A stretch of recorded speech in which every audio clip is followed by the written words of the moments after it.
Alright so good morning students. तो देखो, कल एक्चुअली हुआ क्या कि कल मैंने लेक्चर ऐसा नहीं कि रिकॉर्ड नहीं किया था। कल मैंने लेक्चर रिकॉर्ड किया था, बट जैसे ही यहाँ पे आपको पता है कि सरस्वती पूजा का यहाँ पे बहुत सारा अभी फेस्टिवल है, तो बहुत सारा डीजे, फिर बड़े बड़े यहाँ पे स्पीकर्स लाए गए थे, तो उससे बहुत ज़्यादा डिस्टर्बेंस हो गया था। तो मेरे को मजबूर होकर के कल की जो मैंने लेक्चर रिकॉर्ड की थी उसे मैंने डिलीट कर दिया। ठीक है, डिलीट करना नहीं चाहता था, लेकिन इतना ज़्यादा वॉइस आ रहा था। मैं उसको जब लेक्चर कंप्लीट करके कितना 1 से 1.5 घंटे का लेक्चर था, मैं उसको जब वापस से रिकॉर्ड करके देखा तो मैं देखा कि ये तो लेक्चर सुनने लायक है ही नहीं। मतलब इतना बैकग्राउंड नॉइज आ रहा है कि मतलब मेरी मेरी खुद की आवाज़ नहीं आ रही है। तो कल का मैंने 1 से 1.5 घंटे का लेक्चर रिकॉर्ड किया था और उसको पूरा मैंने डिलीट किया। बट कोई बात नहीं, कोई बात नहीं, अपन फिर से आज सेम चीज़ पढ़ लेंगे। मेरे को भी प्रॉब्लम नहीं है पढ़ाने में। ठीक है, तो देखो स्टार्ट करते हैं आज का लेक्चर। देखो, मैंने आपको प्रीवियस लेक्चर में डिस्प्लेसमेंट टाइम ग्राफ बताया था, है ना, कि डिस्प्लेसमेंट टाइम ग्राफ क्या होता है। फिर मैंने उसका ज्योमेट्रिकल मीनिंग भी आपको बताया था, स्लोप को कहते हैं हम लोग, कैसे स्लोप डिफाइन करते हैं। ठीक है, इस तरीके से मैंने आपको बताया था डिस्टेंस टाइम ग्राफ। तो देखो, एक मैं आपको यहाँ पे पॉइंट बता देता हूँ, वैसे लिखना तो नहीं चाहिए, आपको समझ में आ जाना चाहिए। देखो, मैंने वहां पे आपको एक पॉइंट लिखवाया था। द पॉइंट वॉज, एक मैंने यहाँ पे आप कंटिन्यूएशन में उसे लिख सकते हो। द पॉइंट वॉज, मैंने आपको लिखवाया था, the point was the slope of xt graph is constant. अगर स्लोप हमारी xt ग्राफ की कांस्टेंट होती है तो आपको पता है कि जो वेलोसिटी vt ग्राफ होता है वो क्या होता है, मतलब देन वेलोसिटी आपको पता है क्या होता है, कांस्टेंट होता है ना। वेलोसिटी इज कांस्टेंट, ये तो मैंने आपको बताया हुआ था। ठीक है, तो यहां से आप एक चीज कंक्लूड करो कि वेलोसिटी कांस्टेंट कब होती है ना, जब xt ग्राफ का स्लोप कांस्टेंट रहता है। अच्छा, स्लोप कांस्टेंट कब रहता है बताओ। स्लोप कांस्टेंट रहता है जब आपका जो फिगर है एक्सटी ग्राफ का वो एक स्ट्रेट लाइन होगा। क्या होगा? स्ट्रेट लाइन होगा। तो यहां पे लिख लो, therefore therefore x t graph should be a straight line, should be a straight line, है ना। मैं स्ट्रेट लाइन पूरा नहीं लिखूंगा, ऐसे लिख दूंगा, स्ट्रेट लाइन होनी चाहिए। ठीक है, स्ट्रेट लाइन होनी चाहिए जब आपकी स्लोप क्या हो, कांस्टेंट हो। ये कंडीशन होता है। ठीक है, अब स्ट्रेट लाइन तो बहुत तरीके के होते हैं, आपको पता ही है। स्ट्रेट लाइन कितने तरीके के होते हैं, पैरेलल लाइन हो गए, फिर कोई भी ऐसी लाइन जो ओरिजिन से पास करती है। मतलब स्ट्रेट लाइन अगर आपको दिख गया, यानी एक्सटी ग्राफ में स्ट्रेट लाइन बन गया, यानी उसका स्लोप क्या है, कांस्टेंट है। ठीक है, ये आपको समझना, मतलब यहाँ पे पॉइंट है, वहां पे ऊपर आप पॉइंट ये लिख लो। ठीक है, पॉइंट आपको ये रहेगा, राइट। तो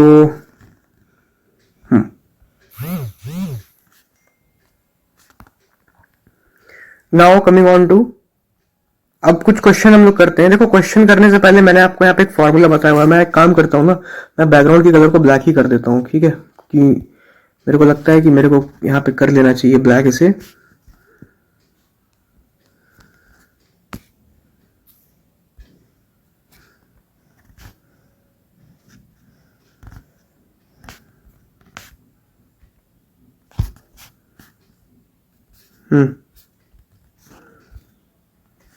ये क्या हो गया?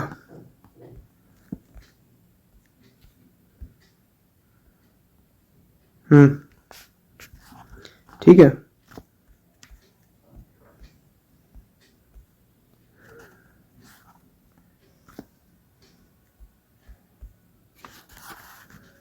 तो आपको आंख में आई थिंक चुभ रहा होगा व्हाइट कलर, क्योंकि मुझे चुभ रहा था, मेरे को लगा कि तुम्हें भी चुभ रहा होगा। ठीक है, तो क्या लिख रहा था मैं यहाँ पे लिख रहा था कि पॉइंट में ये लिख रहा था मैं कि if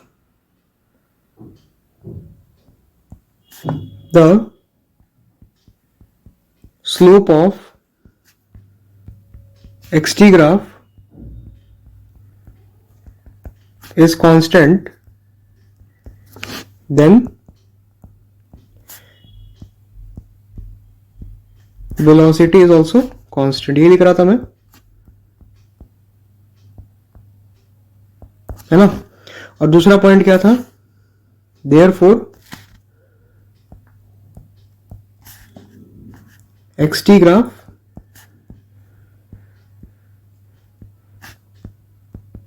will be a straight line.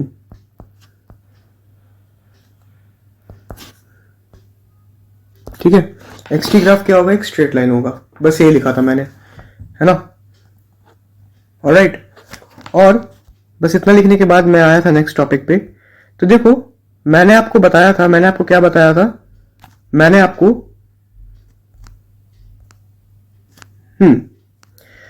आपको एक फॉर्मूला बताया था, अगर आपको याद होगा, कि जब एक्सक्लरेशन में आपको टाइम का टर्म नहीं रहता है तो उस टाइम हम लोग उसे इस तरीके से लिखते हैं। देखो, एक्सक्लरेशन वेक्टर को हम लोग कैसे लिखते हैं, dv वेक्टर बाई dt, है ना।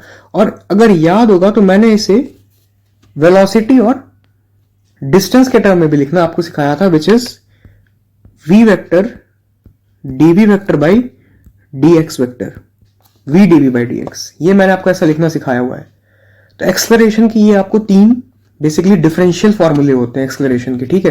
पहला फॉर्मूला तब लगता है जब आपको टाइम का टर्म दिया रहे, और अगर टाइम का टर्म ना दिया रहे तो दूसरा फॉर्मूला लगता है, ठीक है। तो देखो, हम लोग आज वैसे तो वेलोसिटी टाइम ग्राफ करने वाले थे, बट मेरे को लगा कि मेरे को थोड़ा तुम्हें एक्सलरेशन का भी कुछ क्वेश्चंस करा देने चाहिए, क्योंकि जो एक्सलरेशन के जो क्वेश्चंस है ना, वो आपको जेईई में बहुत पूछे जाते हैं मेंस के अंदर, है ना। तो यहां पे देख सकते हो कि मैं 3 क्वेश्चन लाया हूं, और ये 3 क्वेश्चन जो है, ये ऐसे ऐसे क्वेश्चन जो है वो जेईई के अंदर काफी ज्यादा पूछे जाते हैं। आई एम नॉट किडिंग, ऐसे ऐसे जो क्वेश्चन है ना, वो जेईई के अंदर काफी ज्यादा पूछे जाते हैं, और काफी ज्यादा ये आसान क्वेश्चन भी होते हैं। ये मत समझना कि बाउंसर क्वेश्चन है, नहीं, आसान क्वेश्चन है, जेईई के अंदर पूछा जाता है, ऐसा ऐसा क्वेश्चन है। तो प्लीज इस क्वेश्चन को आप सीरियसली अटेम्प्ट करो, है ना। तो यस, इस क्वेश्चन को आप प्लीज सीरियसली, ये देखो, ये क्वेश्चन है हमारा, ये हमारा पहला क्वेश्चन हुआ, 3 क्वेश्चन लाया हूं, ये हमारा दूसरा क्वेश्चन हुआ, और ये हमारा तीसरा क्वेश्चन हुआ। 3 क्वेश्चन लाया हूं, आप जल्दी से इसे अटेम्प्ट करो। सो this is the first question on your screen. मैं इसे थोड़ा सा यहां हल कर देता हूं, ठीक है। This is the first question on your screen, और इसे मैं थोड़ा सा यहां कर देता हूं, चलो।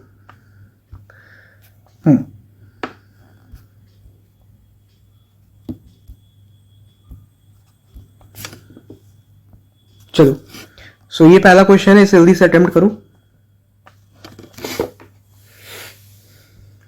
ठीक है। सो आई होप तुम लोगों ने कर लिया होगा। देखो, क्वेश्चन क्या कह रहा था, क्या लिख रहा है question, particle is projected with velocity v naught along x axis, okay. The deceleration of the particle is proportional to the square of the distance from the origin, that is a is equals to minus ax square, the distance at which the particle stops। देखो, काफी आसान question है, थोड़ा सा अगर सोचोगे तो बन जाएगा। क्वेश्चन में क्या कह रहे हैं ना, कि एक पार्टिकल को तुमने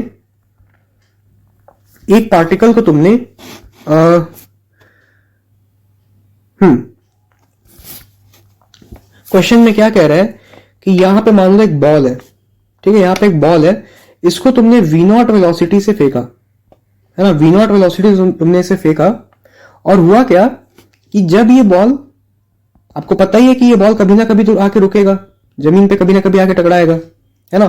तो हुआ क्या, जैसे आपने बॉल को फेंका तो इसके बॉल के पीछे एक नेगेटिव एक्सलरेशन लगने लग गया, जिसे क्या कहते हैं हम लोग, रिटार्डेशन कहते हैं, है ना। तो जैसे आपने बॉल को फेंका तो बॉल के पीछे क्या लगने लग गया, एक नेगेटिव एक्सलरेशन लगने लग गया, जिसे हम लोग कहते हैं रिटार्डेशन। उसकी हमें वैल्यू दी हुई है a is equals to a x square, ठीक है। अब चूंकि ये जो है, ये तुमको क्या है, this is a negative acceleration, that means कि इसकी वैल्यू क्या होगी, हमारी नेगेटिव होगी। तो क्वेश्चन में a is equals to minus x square देने का वही मतलब है कि ये जो अपना एक्सलरेशन है वो क्या है, रिटार्डेशन है ना, ठीक है। देखो, यहां पे डी एक्सलरेशन लिखा है ना, डी एक्सलरेशन मतलब रिटार्डेशन या नेगेटिव एक्सलेरेशन, उसका वही मतलब होता है, राइट। और फाइनली ये जो बॉल है वो फाइनली यहां जाके रुक जाएगा, है ना। तो आपसे पूछा गया है जब वो बॉल जाकर के रुकेगा, मतलब आपने बॉल को फेंका और वो जब जाके रुकेगा, है ना, तो कितना डिस्टेंस इनके बीच में होगा, इनिशियल और फाइनल पोजीशन के बीच में, मुझे वो बताओ। मतलब कितना डिस्टेंस बाद जाकर के रुकेगा। ऑब्वियसली जहां से आपने बॉल फेंका है वहीं तो रुक नहीं जाएगा, है ना। आपने बॉल मान लो फेंका, जितने आपने ताकत से फेंका होगा उतना दूर जाएगा बॉल और उतना ज्यादा डिस्टेंस कवर करेगा। तो वही आपसे पूछा है कि कितना कितना डिस्टेंस कवर करेगा, तो हमें इस डी की वैल्यू फाइंड आउट करनी है। तो देखो काफी आसान क्वेश्चन है। यहां पे आपको रिलेशन क्या दिया हुआ है, जो एक्सक्लेरेशन है वो किस तरीके से वैरी कर रहा है, एक्सक्लेरेशन वैरी कर रहा है इस तरीके से, -ax² के तरीके से। मैं आपको एक क्वेश्चन करके दिखा देता हूं, बाकी दोनों क्वेश्चन आप खुद करोगे, ठीक है। अच्छा एक और चीज यहां पे बताओ कि इसकी इनिशियल वेलोसिटी कितनी है, v0 है ना, क्योंकि आपने इसको v0 स्पीड से फेंका। और इसकी फाइनल वेलोसिटी कितनी है बताओ, 0 है, क्योंकि ये फाइनली जाकर के रुक जाएगा, है ना। फाइनली जाकर के क्या होगा, रुक जाएगा, है ना। और इसको आपने अपने हाथ में पकड़ा हुआ है ना। हाथ में पकड़ के आपने इस बॉल को फेंका है, यानी अगर बॉल हाथ में है आपके तो उसने जरा सा भी डिस्टेंस ट्रेवल नहीं किया हवा में। आपने हाथ में पकड़ा हुआ है ना बॉल को, तो हाथ में तो उसने जरा सा भी डिस्टेंस ट्रेवल नहीं किया ना। तो यानी आपने बॉल को x = 0 पे पकड़ा हुआ है और आपने बॉल को फाइनली x = d पे पहुंचा दिया फेंक कर। तो यही तो d डिस्टेंस आपको ट्रेवल करनी है, समझ में आया। तो ये होता है। अब देखो a की वैल्यू किस तरीके से रिलेटेड है, -ax²। a को क्या मैं लिख सकता हूं, v dv/dx, क्योंकि यहां पे टाइम का कोई टर्म नहीं है क्वेश्चन में, आप देखो टाइम का कोई टर्म नहीं है। v dv/dx = -ax², है ना। अब एक काम करता हूं, dx को उधर भेज देता हूं, क्रॉस मल्टीप्लाई कर देता हूं, तो ये हो जाएगा v dv = -ax² dx, ये हो जाएगा। देखो स्टूडेंट्स, जब भी दो वेरिएबल हमारे आपस में सेपरेट हो जाएं, यहां पे आप देख सकते हो कि इन दोनों में वेरिएबल कौन है, x है और v है। तो अगर हमारे जब भी दो वेरिएबल कभी भी सेपरेट हो जाएं, है ना, तो वैसी इक्वेशन को क्या कहते हैं, यहां पे देख सकते हो वेरिएबल dv और dx सेपरेट हो गए, तो ऐसी इक्वेशन को हम लोग कहते हैं डिफरेंशियल इक्वेशन, है ना। ये आप लोग बेसिकली क्लास 12th के कैलकुलस में पढ़ोगे, डिफरेंशियल इक्वेशन, ठीक है। और ये जो इक्वेशन है इसका कहते हैं वेरिएबल सेपरेबल डिफरेंशियल इक्वेशन, क्योंकि यहां पे वेरिएबल जो है वो सेपरेट हो गए एक दूसरे से। यहां पे देखो, यहां पे सेपरेट आउट नहीं थे, ये dv/dx था, ये अगर फोकस करोगे ना तो ये dv/dx था, यहां पे सेपरेट आउट नहीं हुए थे। लेकिन जब मैंने क्रॉस मल्टीप्लाई कर दिया तो यहां पे ये वेरिएबल क्या हो गए, सेपरेट हो गए, है ना। तो बस अब क्या है, यहां पे अगर मैं इसे दोनों साइड इंटीग्रेट कर देता हूं, प्रोसेस यही होता है करने का। अगर मैं दोनों साइड इसे इंटीग्रेट कर दिया, v dv = integration of -ax² dx, ठीक है। अब देखो मैंने आपको मैथ्स 2 में पहले ही बताया है कि डेफिनेट इंटीग्रेशन का आंसर जो आता है वो हमेशा कांस्टेंट आता है। तो यहाँ पे आप ऑप्शन भी देखो ना, थोड़ा सा ऑप्शन पे भी चलो। तो यहाँ पे ऑप्शन आप देख सकते हो, सारा यहाँ पे आपका ऑप्शन कांस्टेंट है। यहाँ पे a कांस्टेंट है, v0 कांस्टेंट है, 3 कांस्टेंट है, 2 कांस्टेंट है ना। तो यहाँ पे सारा जो ऑप्शन आया है आपका कांस्टेंट के टर्म में आया है, राइट। यानी ये जो इंटीग्रल हम लोग परफॉर्म करेंगे, this is a definite integral, not an indefinite integral. तो डेफिनेट इंटीग्रल में आपको क्या चाहिए, लिमिट चाहिए होता है ना। आपको यहां पर भी लिमिट चाहिए, यहां पर भी लिमिट चाहिए। तो लिमिट कैसे निकालेंगे, तो देखो लिमिट के लिए हम लोगों ने ऑलरेडी पहले ही यहां पे सॉल्व करके रखा है। इनिशियली इसको फेंका गया है v0 से, है ना। v की लिमिट देखते हैं, v, है ना, v की लिमिट देखते हैं। तो इनिशियली इसे फेंका गया है किससे, v0 से, और फाइनली ये कहां जाके रुक गया, 0। मतलब पहले इसे v0 से फेंका गया, बाद में ये 0 हो गया। यानी इसकी जो लोअर लिमिट हो जाएगी वो कितनी हो जाएगी, v0, क्योंकि v0 से फेंका गया है और बाद में जाकर कितना हो जाएगा, 0।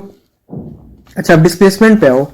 तो डिस्प्लेसमेंट में देखो, इनिशियली आप इससे अपने हाथ पे पकड़े थे बॉल को, तो इनिशियली तो ये 0 डिस्टेंस ट्रेवल किया, लेकिन बाद में जब आप इसे फेंके तो ये d डिस्टेंस ट्रेवल किया।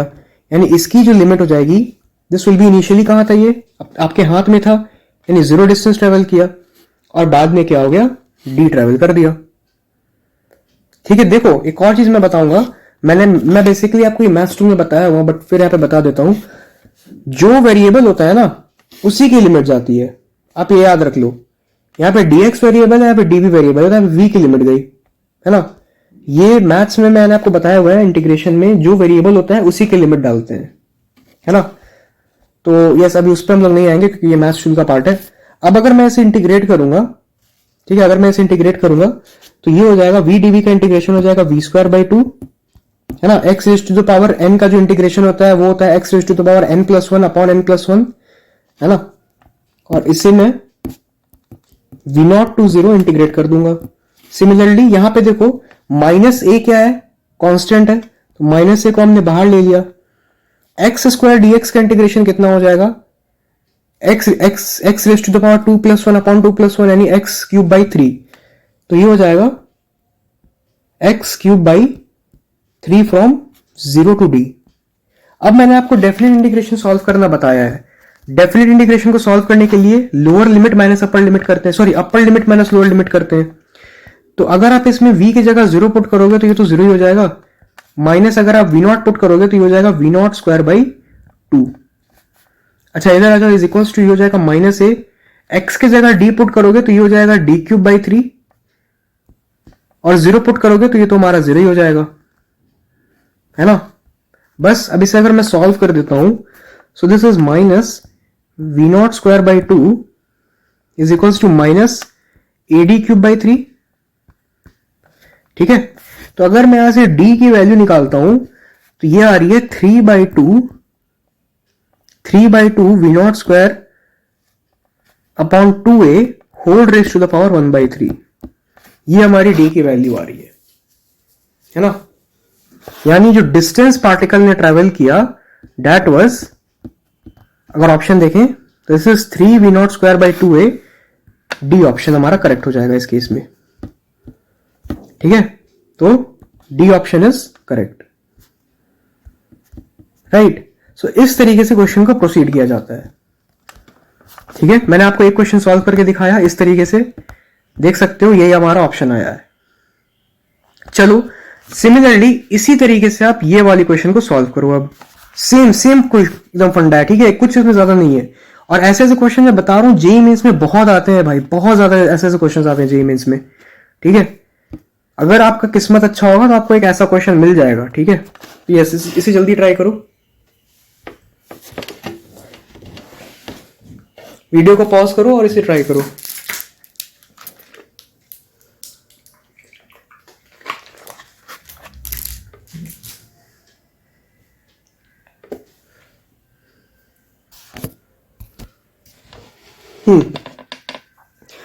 तो आई थिंक कि तुम लोगों ने ट्राई कर लिया होगा, ठीक है।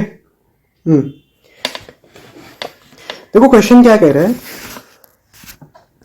क्वेश्चन ये कह रहा है the acceleration vector along x axis of a particle having initial velocity v naught, ठीक है, changes with distance x at as a is equals to root x। यानी एक्सक्लेरेशन जो है वो x के साथ वेरी कर रहा है। किस तरीके से वेरी कर रहा है, a is equals to root x type से। The distance covered by the particle when it speed becomes twice that of initial speed. अब बताओ, इसमें आपको सब कुछ दे दिया है, पता है ये जो क्वेश्चन है ना, ये प्रीवियस क्वेश्चन से आसान क्वेश्चन है, इसमें आपको सब कुछ दे दिया है, बस आपको फॉर्मूला लगाना है और क्वेश्चन सॉल्व करना है। तो देखो अगर मैं इसे प्रोसीड करूंगा तो यहां पे एक्सक्लेरेशन किस तरीके से वेरी कर रहा है, a is equals to root x, इस तरीके से। और अगर तुम ध्यान से देखो तो इससे इनिशियली फेंका गया है, इनिशियल वेलोसिटी कितनी है इसकी, v नॉट की, है ना। तो मैं यहां पे लिख सकता हूं कि v इनिशियल की वैल्यू कितनी है, v नॉट है। और ध्यान से देखो तो v फाइनल की वैल्यू 2 v नॉट है। पढ़ो question, when its speed becomes twice of the initial speed, हमें डिस्टेंस कवर करना है पार्टिकल से, मतलब हमें डिस्टेंस बताना है जब पार्टिकल की स्पीड दोगुना हो जाएगी उसकी इनिशियल स्पीड से। ये क्वेश्चन का कहना है ना, ये हमारे क्वेश्चन का कहना, ठीक है। अच्छा अब अगर हम लोग डिस्टेंस की बात करें तो डिस्टेंस अगेन हमारा क्या हो जाएगा, हमने पार्टिकल को फेंका है ना, पार्टिकल को हमने फेंका है, मतलब इनिशियल वेलोसिटी v नॉट है, यानी इनिशियली वो कैसा होगा हमारा, इनिशियल वेलोसिटी उसको v नॉट दी गई ना। आप ही सोचो ना, जब कार स्टार्ट करते हो तो कार पहले से चलता हुआ नहीं रहता है, कार रेस्ट पे रहता है, तो आप उसे स्टार्ट करते हो फिर आप उसे कुछ वेलोसिटी देते हो, है ना, एक्सप्लोरेट करके। तो यहां पे अगर आप देखो तो इनिशियल कितना है आपका 0 है, और फाइनल कितना है यही आपको निकालना है, इसे मैं d कह देता हूं, है ना।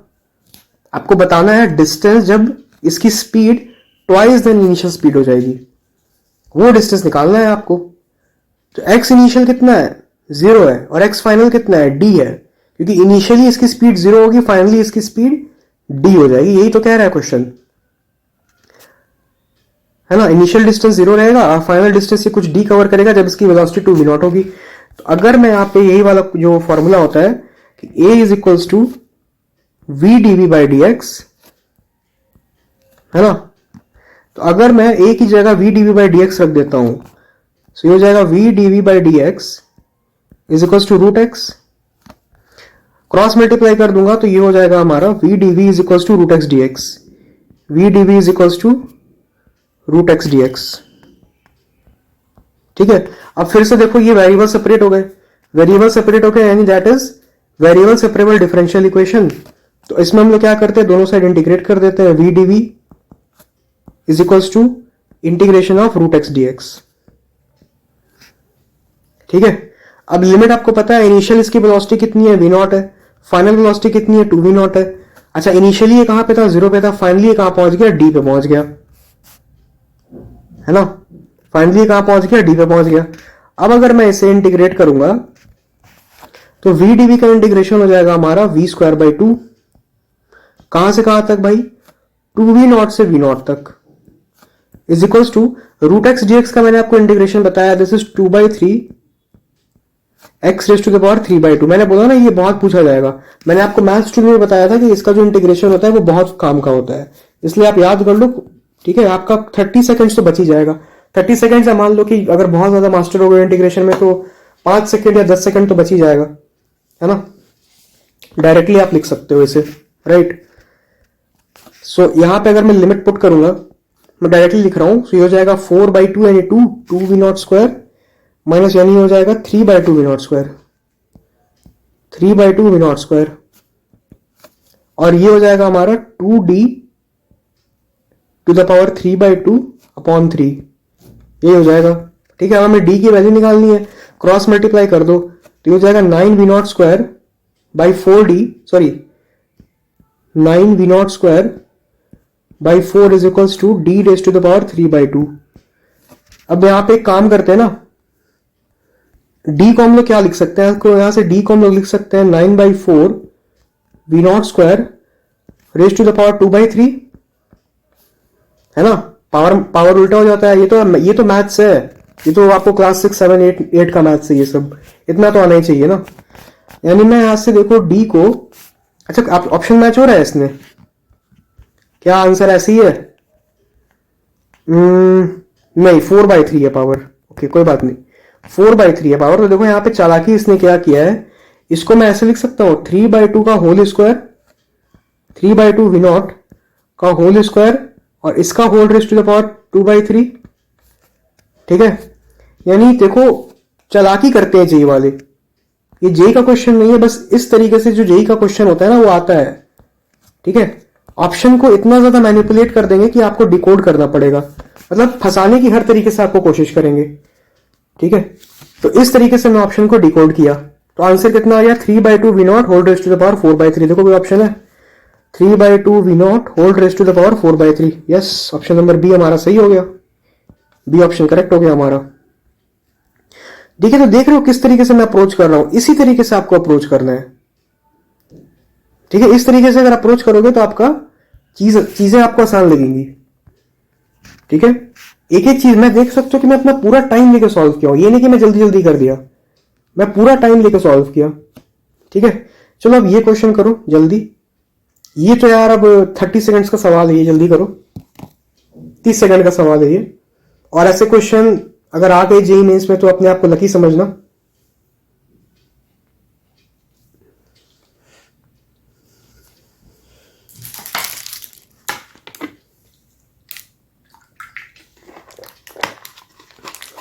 आई थिंक तुम लोगों ने कर लिया होगा। तो देखो क्या कह रहा है, the velocity of the car depends on the distance L from a fixed pole on a straight line as v is equals to 2। अरे यार कितना आसान क्वेश्चन है, यूजिंग मीटर फाइंड एक्सेलरेशन। अरे देखो देखो देखो देखो, यार देखो आपको यहाँ पे वेलोसिटी का रिलेशन दिया हुआ है कितना, 2l, है ना।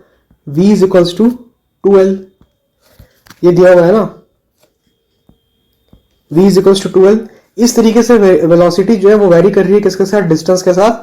तो आपको एक्सलेरेशन बताना है जब l आपको 8 मीटर होगा।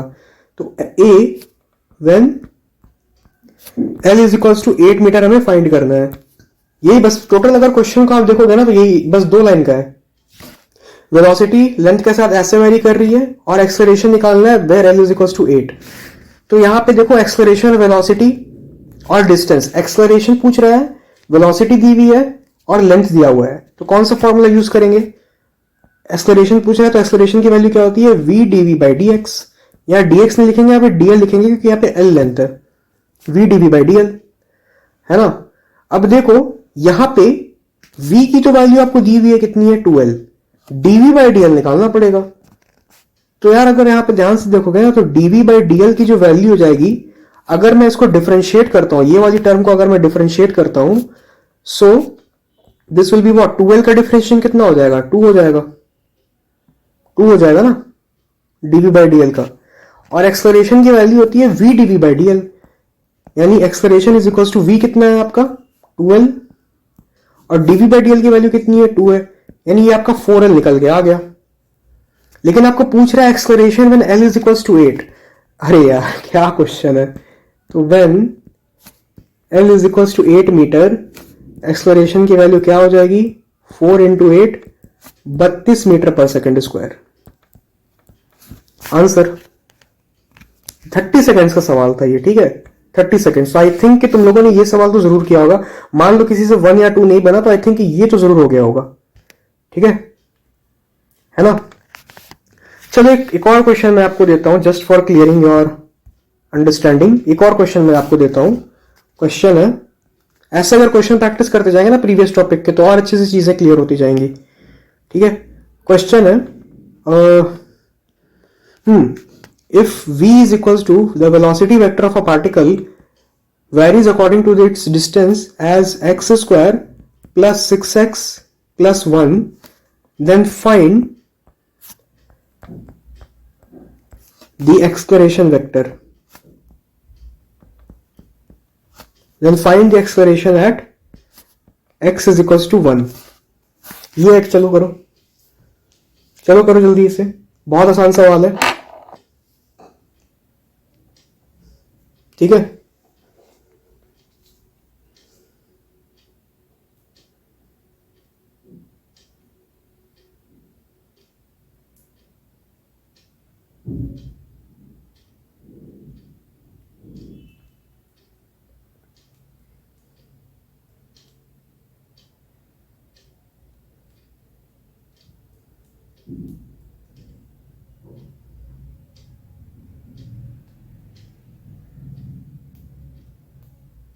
ठीक है, कर लिया। सो देखो यहाँ पे सिंपली एक्सलेरेशन आपसे पूछ रहा है, तो एक्सलेरेशन पे देख सकते हो वेलोसिटी और डिस्प्लेसमेंट का आपको टर्म है, यहाँ पे टाइम का कोई टर्म नहीं है। तो सिंपली यहाँ पे आप लिख सकते हो एक्सलेरेशन जो होता है वो होता है v dv by dx, ठीक है। अब यहाँ पे आपको dv by dx निकालना पड़ेगा। तो अगर आप यहाँ पे dv by dx निकालते हो, तो अगर मैं ऊपर वाले टर्म को डिफरेंशिएट करूं, ऊपर वाला जो फंक्शन है उसे डिफरेंशिएट करूं, तो एक्स स्क्वायर का डिफरेंशिएशन हो जाएगा 2x, 6x का डिफरेंशिएशन हो जाएगा हमारा 6, और 1 का तो डिफरेंशिएशन 0 होगा। अब यहाँ पे a की जो वैल्यू है that is v dv by dx, और देखो ध्यान से, तो v की वैल्यू आपको दी हुई है x square plus 6x plus 1, और आपने dv by dx अभी निकाला है विच इज 2x प्लस 6। अगर मैं इसे मल्टीप्लाई कर देता हूं, so this is equals to how much, this is 2x cube plus 6x square plus 12x square plus 36x, है ना, 2x cube plus 6x square plus 12x square plus 36x plus 2x plus 6, है ना। अगर मैं इसे थोड़ा सा अच्छे से अरेंज कर दूं तो this is equals to 2x cube, और ये हो गया हमारा plus 18x square, and this is 38x plus 6। अब यहां पे कुछ नहीं, यहां पे x की जगह 1 डाल दो क्योंकि आपको एक्सलेरेशन पूछ रहा है। x इज इक्वल टू 1 पे। तो जब यहाँ पे x की जगह 1 डालते हो तो ये हो जाएगा कितना, 2 plus 18 plus 38 plus 6। Solve and get the answer. ठीक है, solve and get the answer. तो ये कितना हो गया, 64 आ जाएगा आंसर, है ना। 20 40 और 18 कितना हो गया, 58, और 58 प्लस 6 कितना हो गया, 64 हो गया, है ना। सो इस तरीके से आप इस क्वेश्चन को अटेम्प्ट कर सकते हो, ऐसे ऐसे को। ठीक है, राइट। नाउ एक और क्वेश्चन करते हैं, और ये क्वेश्चन मैं एवरेज स्पीड से आपको देना चाहता हूं। ठीक है, just I am checking your previous concept कि आपको आ रहा है कि नहीं आ रहा है एक्चुअली में। ठीक है, मैं आपका प्रीवियस कॉन्सेप्ट देखना चाहता हूं कि आप कर पा रहे हो कि नहीं कर पा रहे हो ऐसे क्वेश्चन को, क्योंकि ये जो क्वेश्चन है ना, ये क्वेश्चन जेई में काफी बार पूछा गया है, एक दो बार नहीं, काफी बार। एवरेज स्पीड का क्वेश्चन है, काफी बार पूछा गया है। ठीक है, सो the question is a particle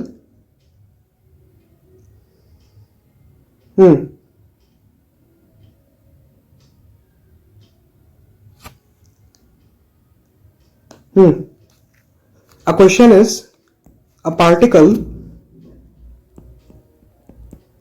travels 1/3 of the distance, 1/3 of the distance with v0 speed, with v0, and remaining distance with 2v0, है ना। Find its average speed.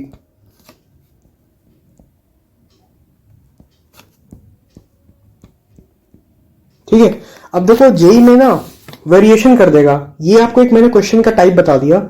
JEE में क्या करेगा, आपको बोल देगा particle travels half of the distance in इतना time, then remaining half of the distance with इतना वेलोसिटी। ठीक है, तो आपको basically part by part break करते जाएगा।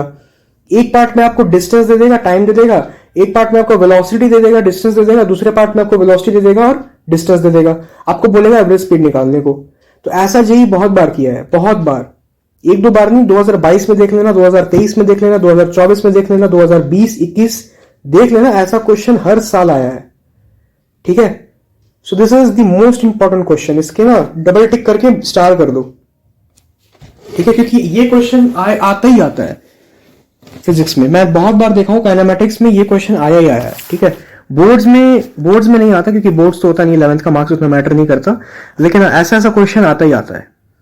ठीक है, सो देखो, अगर मैं इसे अटेम्प्ट करता हूं, ठीक है, आप लोग बस देखना मैं कैसे इसे अटेम्प्ट कर रहा हूं। देखो, क्वेश्चन में क्या कहा है कि the particle travels 1/3 of the distance with v0।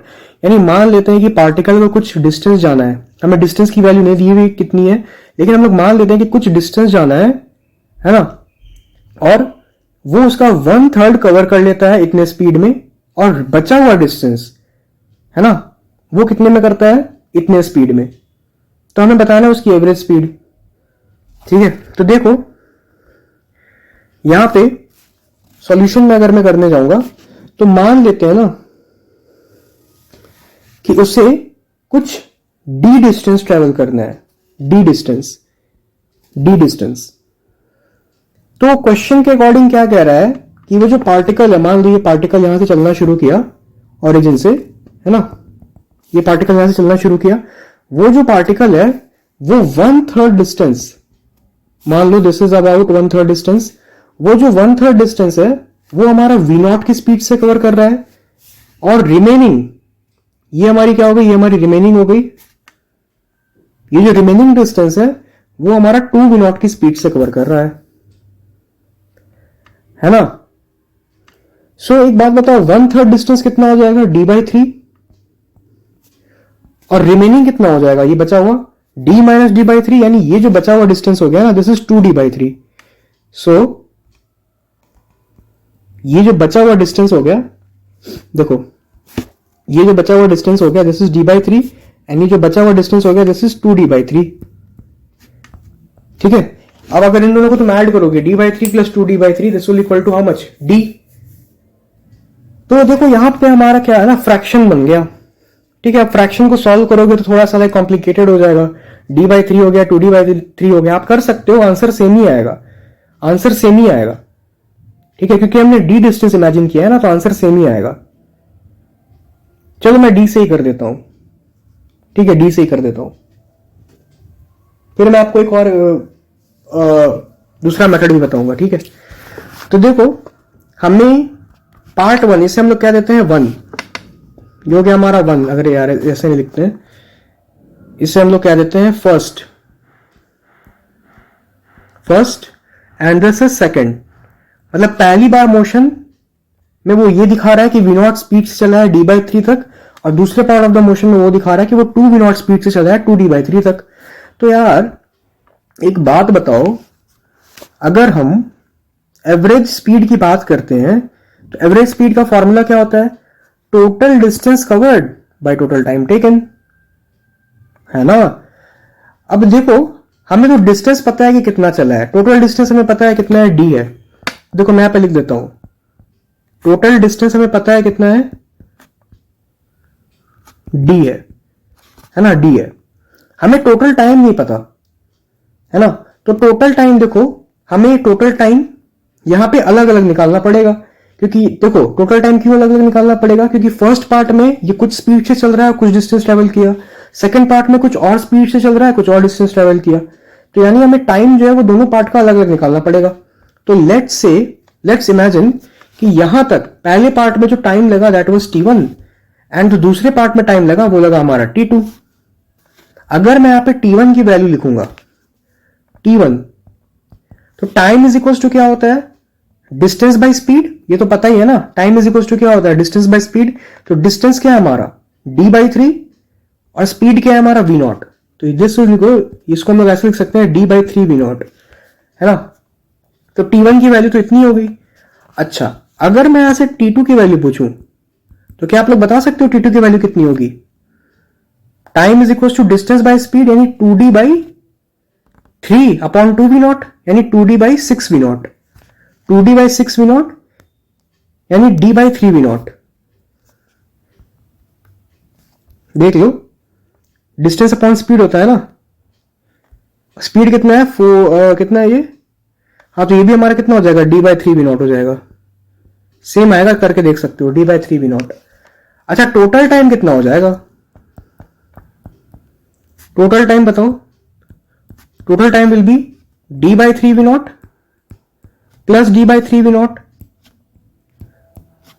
2d/3 v0, ये हमारा हो गया टोटल टाइम।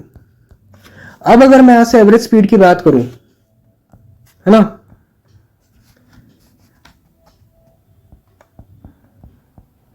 एवरेज स्पीड ये कितना हो जाएगा, total distance cover, total distance कितना था, d था, अपॉन टोटल टाइम टेकन, सो ये हो जाएगा 2d/3 v0। तो 3 v0 ऊपर जाएगा, सो इनटू में हो जाएगा 3 v0, यानी जो हमारी एवरेज स्पीड की वैल्यू है दिस इज 3 v0/2, 3 v0/2। ये हमारा आंसर हो गया इस क्वेश्चन का। ठीक है, इस तरीके से आप ऐसे ऐसे क्वेश्चन को अटेम्प्ट करोगे। ठीक है, और जेई में ऐसा ऐसा क्वेश्चन बहुत आया है, आप देख लेना, बहुत ऐसा ऐसा क्वेश्चन आया है। ठीक है, ठीक है,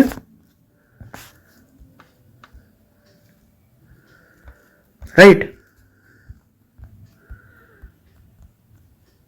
है ना। तो चलो एक और क्वेश्चन करो, एक और क्वेश्चन करते हैं इसी के बेसिस पे।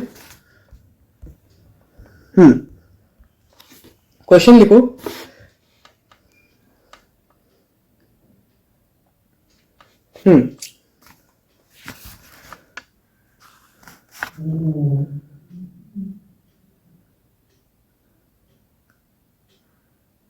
ठीक है,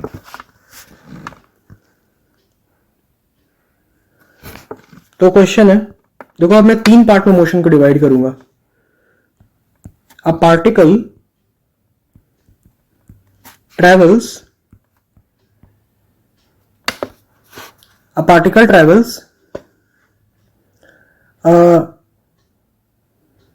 D by two distance, sorry D by two नहीं, डी बाई फोर लिख देते हैं, देखो डी बाई थ्री रहने दो। A particle travels 1/3 of the total distance, है ना, with speed v naught in time t1, है ना, time t1, then it travels then it travels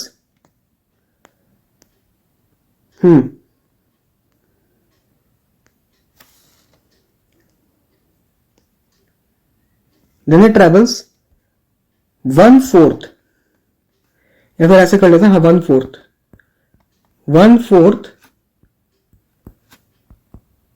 of the total distance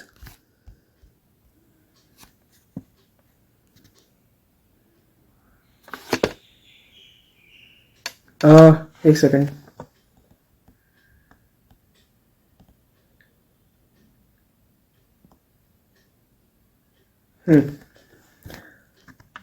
then it travels 1/4 the total distance,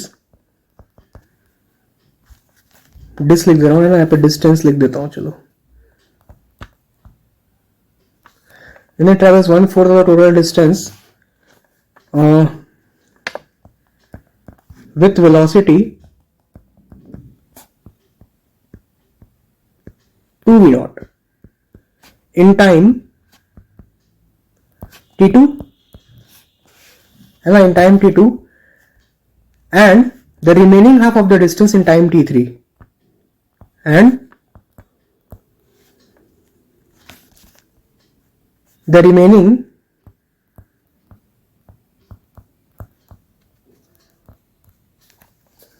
half, remaining distance कर देते हैं, remaining distance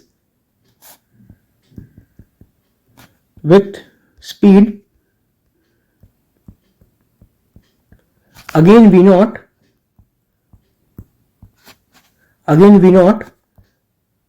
and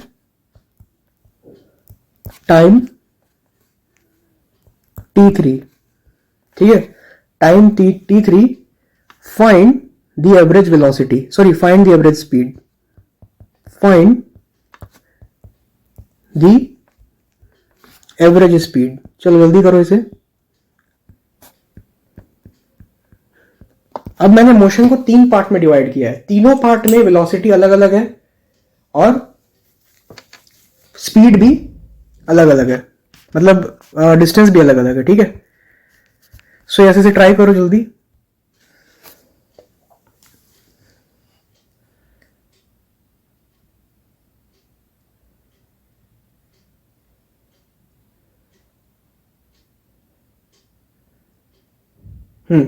ठीक है।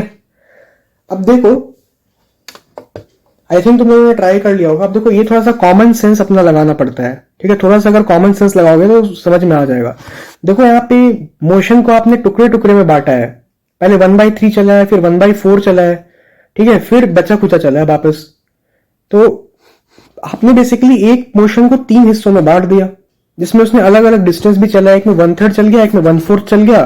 तो ऐसे तो क्वेश्चन हमें कभी भी कंफ्यूज कर देगा ना, 1/5 दे देगा, 1/6 दे देगा, 1/7 दे देगा, तो कितने हम लोग फ्रैक्शन करते बैठेंगे। तो फ्रैक्शन अगर छोटा सा रहेगा, अगर नोटिसेबल डिस्टेंस है, मतलब अगर आप देख सकते हो सिग्निफिकेंट डिस्टेंस ट्रेवल किया, तो आप फ्रैक्शन से कर दो। लेकिन 1/3 1/4 चला गया, तो आप हमेशा एक काम करो ना, आप हमेशा इन दोनों का एलसीएम जो आए उससे आप डिस्टेंस मानो। जितना डिस्टेंस ट्रेवल किया है ना, वो मतलब जितने पार्ट में टूटा है वो, है ना, तो उन दोनों का जो एलसीएम है ना, आप हमेशा आप उससे डिस्टेंस माना करो। तो अगर मैं 1/3 और 1/4 का, अगर मैं देखो 3 और 4 का अगर मैं एलसीएम लूंगा तो कितना आएगा, 12 आएगा ना। यानी अगर हम डिस्टेंस को यहाँ पे 12 मीटर रखते हैं, 12d, तो हमारा काम आसान हो जाएगा। 12d अगर हम लोग रखते हैं ना, तो हमारा काम बहुत आसान हो जाएगा। देखो कैसे, अगर मैं मान लेता हूं, हमेशा आप याद रखो कि अगर फ्रैक्शन बहुत ज्यादा, अगर बड़ा बड़ा फ्रैक्शन दिया हुआ है कि 1/7 हो गया, 1/8 डिस्टेंस ट्रेवल किया, तो हमेशा एलसीएम पे फोकस करो, ठीक है। तो देखो मैं यहाँ पे इमेजिन कर रहा हूं कि लेट सपोज, देखो क्वेश्चन को मैं अप्रोच बता रहा हूं कैसे करो। मैं मान रहा हूं कि लेट से कि जो टोटल डिस्टेंस उस पार्टिकल ने यहां से मान लो शुरू किया चलना, जो टोटल डिस्टेंस उसने कवर किया है दैट इज 12 मीटर। मैं मान के चल रहा हूं कि जो total distance is 12 metre, 12 metre उसने कवर किया। फिर 12d कह देते हैं, 12 मीटर नहीं कहना सही रहेगा, 12d कह देते हैं। मान लेते टोटल डिस्टेंस जो है दैट इज 12d, है ना, 12d है टोटल डिस्टेंस। तो क्या कह रहा है कि इसने 1/3 ऑफ द पार्ट, 1/3 डिस्टेंस, तो मान लेते हैं कि दिस इज अबाउट 1/3, है ना, ये हमारा 1/3 हो गया।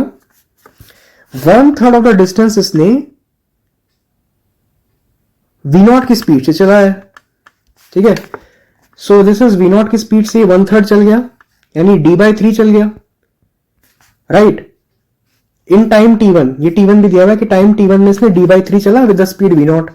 अब 1/4 चला है इसने 2v0 से इन टाइम t2। तो मान लो कि 1/4 हमारा कहीं यहां चला होगा, इतना इतना, है ना। ये 2v0 से चला है कितना डिस्टेंस, d/4, है ना, कितने टाइम में, t2 टाइम में। और रिमेनिंग डिस्टेंस, ये जो बचा खुचा हमारा रिमेनिंग डिस्टेंस है, ये वाला बचा खुचा जो हमारा रिमेनिंग डिस्टेंस है, ये इसने चला है कितने देर में, ये इसने चला है हमारा अगेन v0 की स्पीड से, है ना। तो रिमेनिंग डिस्टेंस हमें नहीं पता और इसने टाइम लिया हमारा t3, ठीक है। तो इस तरीके से आप अगर करोगे ना तो आंसर आसानी से आएगा। अब देखो यहां पे अगर मैं d/3 निकालूंगा तो 12d/3 कितना हो जाएगा, 4d। यानी यहां पे d/3 कहने का मतलब है कि इसने 4d यहां चला, d/3 को हटा के मैं 4d लिख सकता हूं, यहां पे 4d यहां चला, और d/4 करोगे तो कितना आएगा, 3d, है ना, यानी 3d इसने यहां चला, ठीक है, 3d इसने यहां चला। टोटल कितना हो गया, 7d, तो बचा कितना, 5d, यानी ये 5d v0 स्पीड से फिर चला t3 टाइम में। देखो कितना आसानी से हो गया, विदाउट कंसिडरिंग फ्रैक्शन हम लोगों ने इतना आसानी से इसे प्रोसीड किया, ठीक है। तो वही है कि कॉमन सेंस अगर लगाओगे ना कि क्या यहाँ पे d को माने कि हमारा कैलकुलेशन आसान हो जाए। तो अगर मैं यहाँ पे 12 मान लेता हूं, मैं मेरे को 12 कैसे पता चला, क्योंकि यहाँ पे डिस्टेंस को देखा, 1/3 है 1/4, तो दोनों का मैंने एलसीएम ले लिया 3 और 4 का, ठीक है। अब देखो यहाँ पे कुछ भी दे सकता है, 2d/3 दे सकता है, फिर आपको कुछ भी दे सकता है। मैं तो यहाँ पे 1/3 1/4 का एग्जांपल लिया ना, यहाँ पे आपको 2/3 दे सकता, फिर 3/8 दे सकता। तो उस केस में आपको सोचना पड़ेगा यार, ठीक है, सोचना पड़ेगा कि यहाँ पे क्या लिया जाए, ठीक है, सोचना पड़ेगा। सोचना क्या है, एलसीएम ले लो, और क्या, डिनोमिनेटर का एलसीएम ले लो, वही आप डिस्टेंस मान लेना। कुछ भी हो हमेशा डिनोमिनेटर का डिस्टेंस लो, सॉरी डिस्टेंस का वो लो, एलसीएम लेके डिनोमिनेटर लिखो, ठीक है। यहां पे मैं लिख देता हूं, ऐसे ऐसे क्वेश्चन को सॉल्व करने का हिंट यही होता है, always take hint,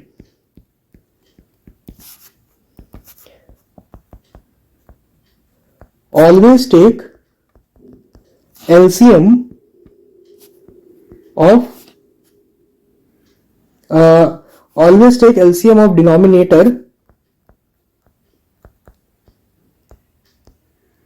always take LCM of denominator and use it as total distance.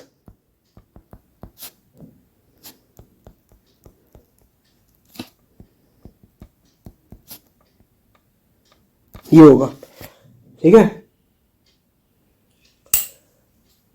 ये इसका हिंट मैंने दे दिया, इसे आप याद रख लो, ठीक है। तो देखो इससे अगर मैं for the sort of just completing the question अगर मैं इसे सॉल्व करता हूं, तो देखो टोटल डिस्टेंस तो पता चल गया कितना है, पता ही है टोटल डिस्टेंस कितना हो गया भाई, टोटल डिस्टेंस इज 12d, है ना। अच्छा t1 कितना हो जाएगा, time is equal to distance by speed, distance is 4d, 4d by v0, 4d by v0। t2 कितना हो जाएगा, time is equal to distance by 3, 3d by 2v0, और T3 कितना हो जाएगा 5D/V0। ठीक है, तो टोटल टाइम कितना हो जाएगा,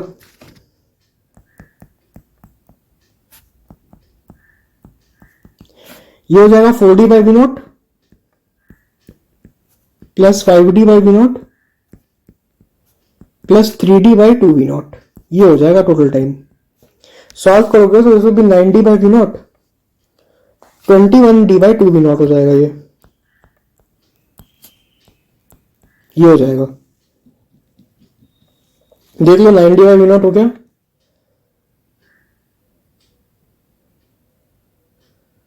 18D/2V0 21D/2V0, हाँ ठीक है 21D/2V0, ठीक है, ये हो गया हमारा टोटल टाइम। और अगर मैं यहाँ पे एवरेज स्पीड की बात करूंगा,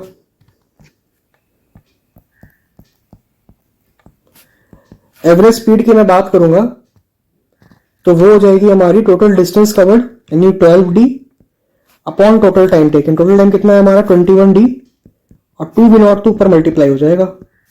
सॉल्व करोगे ना तो ये आ रहा है हमारा 24V0/21,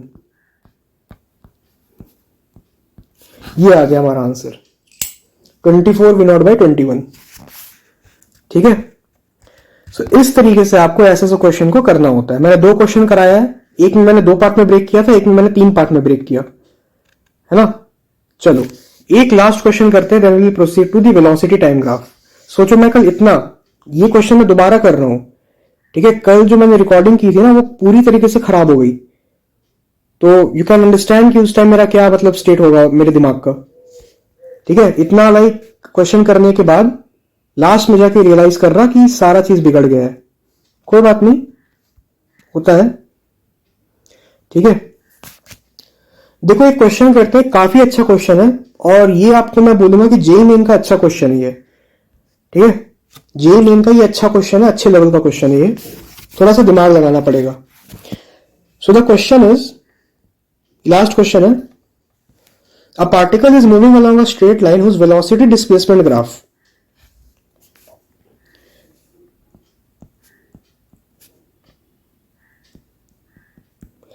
a particle is moving along a straight line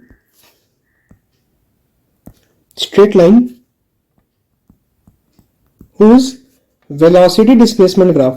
अब देखो, अब तुम बोलोगे कि सर ये तो वेलोसिटी टाइम ग्राफ का क्वेश्चन है। नहीं, बिल्कुल वेलोसिटी टाइम ग्राफ का क्वेश्चन नहीं है। मैं आपको जो टॉपिक पढ़ाया नहीं हूं उससे मैं क्वेश्चन कभी पूछता ही नहीं हूं। ठीक है, ये आप याद रखना कि जो टॉपिक मैं जब भी कंप्लीट ही नहीं किया ना उससे मैं क्वेश्चन आपसे कभी नहीं पूछूंगा। उस वेलोसिटी डिस्प्लेसमेंट ग्राफ, ये प्योर एक्सप्लोरेशन का क्वेश्चन है, is shown in the figure. मैं फिगर बना के दिखाऊंगा।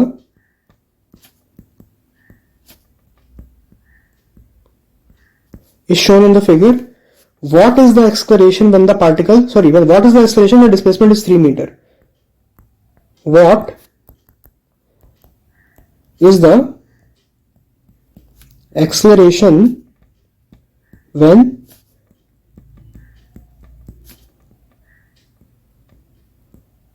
displacement is 3 metre? ठीक है, ये क्वेश्चन है और इसका फिगर मैं आपको यहां पर जरा बना के दिखा देता हूं। फिगर इसका कुछ इस तरीके का है, यहां पे देख लो साइड में, फिगर इसका कुछ इस तरीके का फिगर मैं बना देता हूं।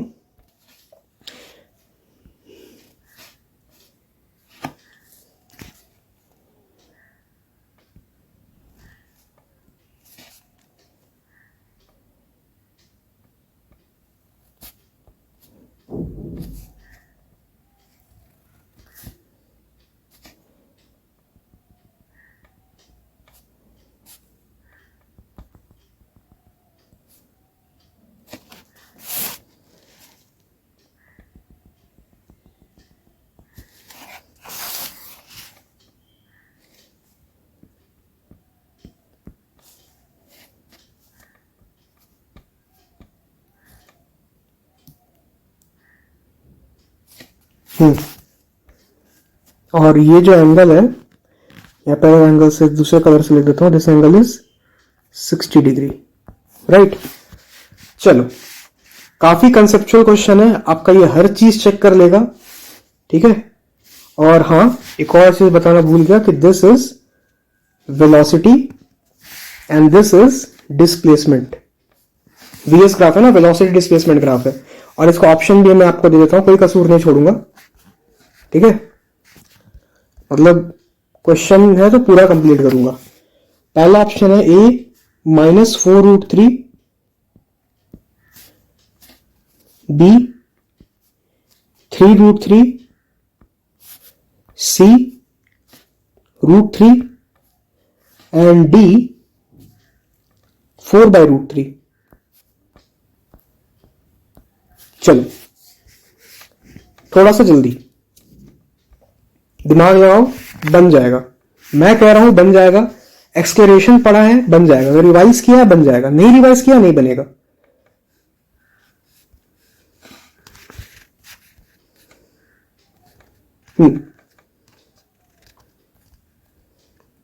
Yes,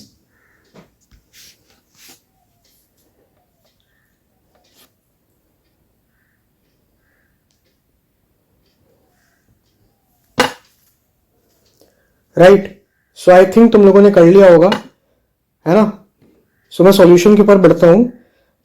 the correct answer to this question is option number A, ठीक है। Option number A is the right option. जिसका ऑप्शन ए आया है, वेल डन, बहुत अच्छा तैयारी है तुम्हारा, ठीक है। और जेई मेंस निकाल लोगे इस तरीके से अगर पढ़ोगे तो, ठीक है। जिसका ऑप्शन ए आया बहुत अच्छी बात, जिसका ऑप्शन नहीं आया ए वो रिवाइज करने की उन्हें बहुत जरूरत है, रिवीजन उनकी बहुत कम है, रिवीजन और क्वेश्चन लगाने की उन्हें जरूरत है। क्वेश्चन नहीं बोल रहा हूं मैं, रिवीजन बोल रहा हूं, रिवीजन करने की जरूरत है, क्वेश्चन तो मैं खुद करा देता हूं। देखो यार, ग्राफ हमारा कुछ इस तरीके का दिया हुआ है ना। ध्यान से देखो भाई, तो ये वेलोसिटी और डिस्प्लेसमेंट का ग्राफ है, यानी वेरिएशन जो हो रहा है that is between velocity and displacement. तो क्या मैंने आपको अभी अभी एक चीज बताया था कि एक्सक्लेरेशन के हमारे दो फॉर्मूले होते हैं। क्या होते हैं फॉर्मूले? A is equals to dv by D t, velocity और टाइम जब वेरी करे, और a is equals to v dv by D x जब वेलोसिटी और डिस्प्लेसमेंट वेरी करे, ठीक है ना। जब वेलोसिटी और डिस्प्लेसमेंट हमारा क्या करे, वेरी करे, है ना।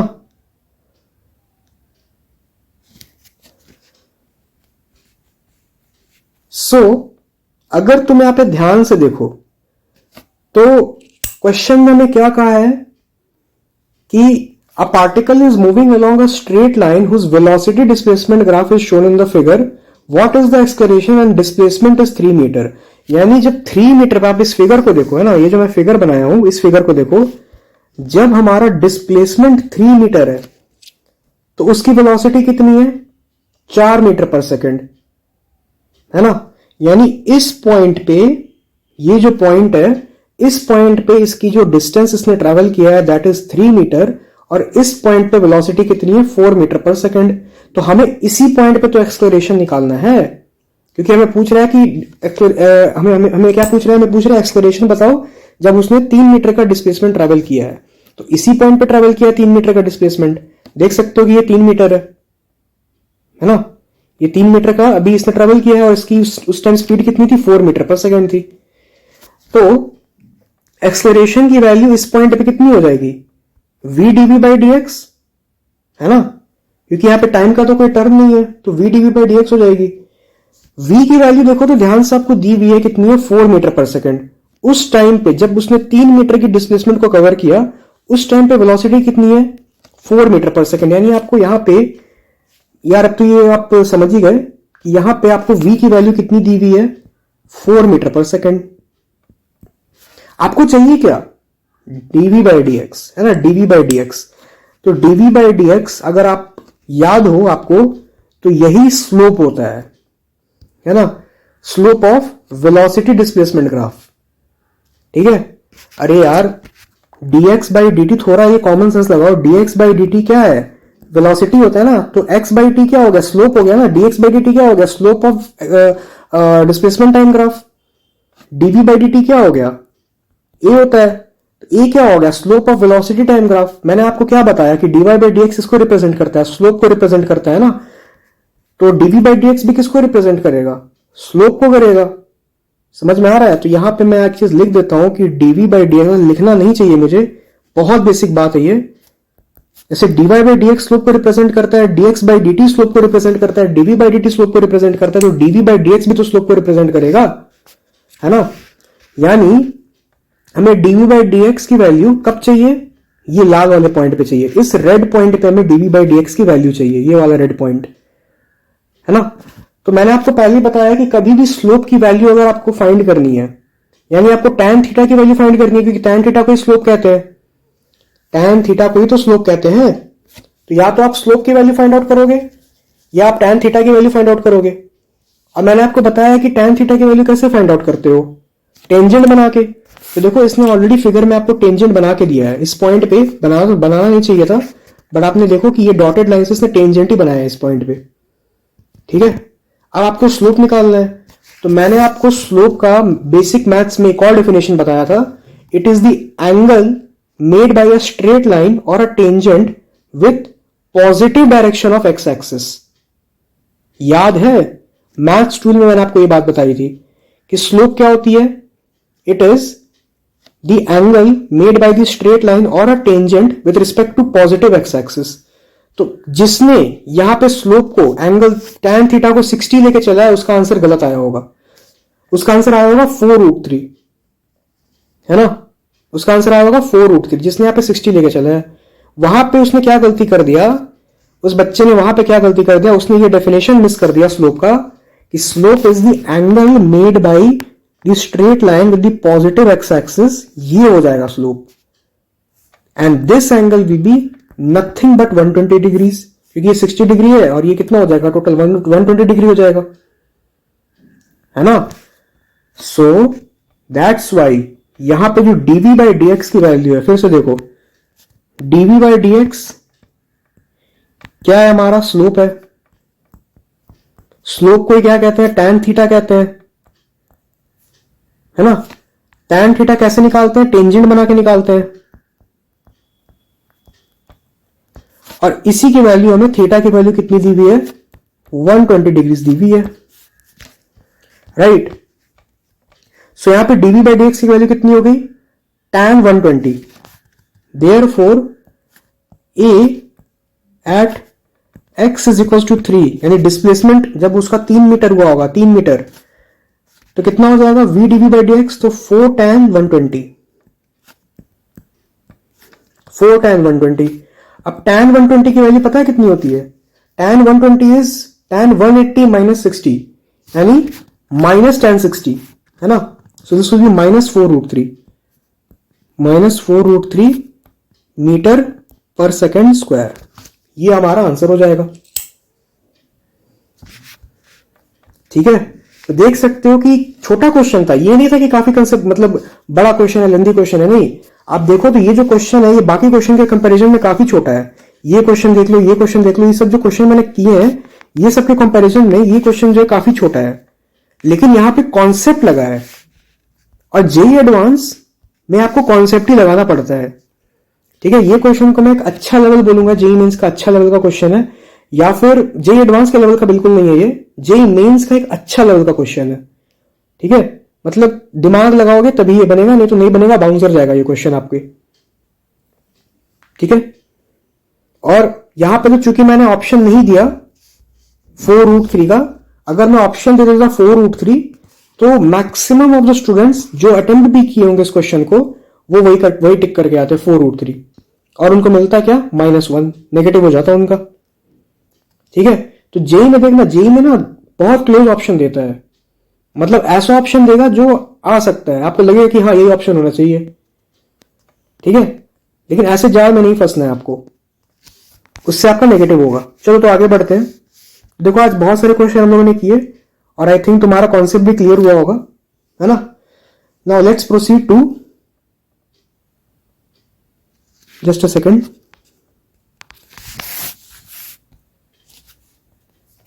हाँ रिकॉर्डिंग हो रही है, ठीक है ठीक है ठीक है। मैं वही देख रहा था, एक सेकंड मैं इसका फ्लोटिंग बटन ऑन कर देता हूँ।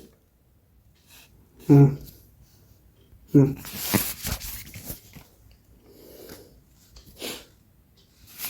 ठीक है, यस।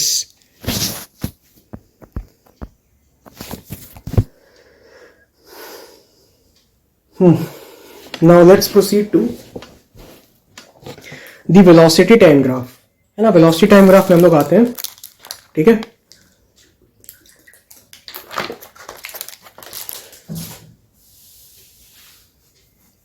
तो देखो अपन, अभी मैं आपको बता देता हूं कि वेलोसिटी टाइम ग्राफ क्या होती है, ठीक है। फिर इसके क्वेश्चन हम लोग अगले दिन करेंगे, ठीक है। तो वेलोसिटी टाइम ग्राफ मैं आपको बता देता हूं, फिर जो भी इसका इंपॉर्टेंट एप्लीकेशन है, जो कुछ भी हो गया वो अपन नेक्स्ट डे करेंगे, ठीक है। क्योंकि लाइक अभी 1 घंटा हो ही गया है, तो लेट्स सी कितने देर तक और चलता है। वेलोसिटी टाइम ग्राफ अपन अभी पढ़ लेते हैं, इंट्रोडक्शन देख लेते हैं, और बाकी का जो क्वेश्चन होगा और जो और अच्छे अच्छे लाइक इंपॉर्टेंट पॉइंट्स होगा वो कल पढ़ लेंगे, ठीक है। राइट, सो देखो हेडिंग डालो velocity time graph.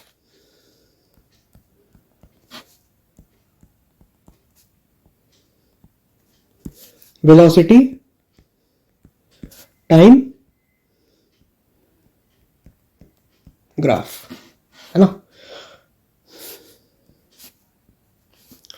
Velocity time graph, तो देखो जैसा कि मैंने आपको बताया था डिस्टेंस टाइम ग्राफ में, कि डिस्टेंस जो होता है वो हमारा वाई एक्सिस में होता है और जो डिस्प्ले टाइम होता है वो हमारी एक्स एक्सिस में होती है।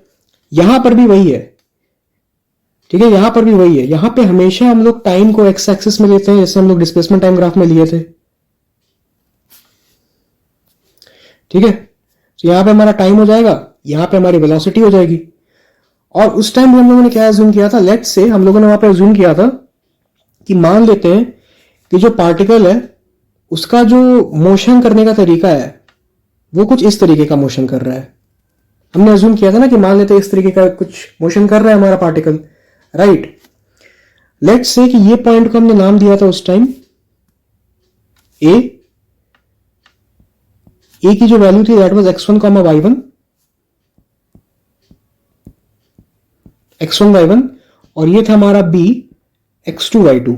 जैसा कि हम लोगों ने डिस्टेंस टाइम ग्राफ में किया था वैसे ही कर रहे हैं, है ना।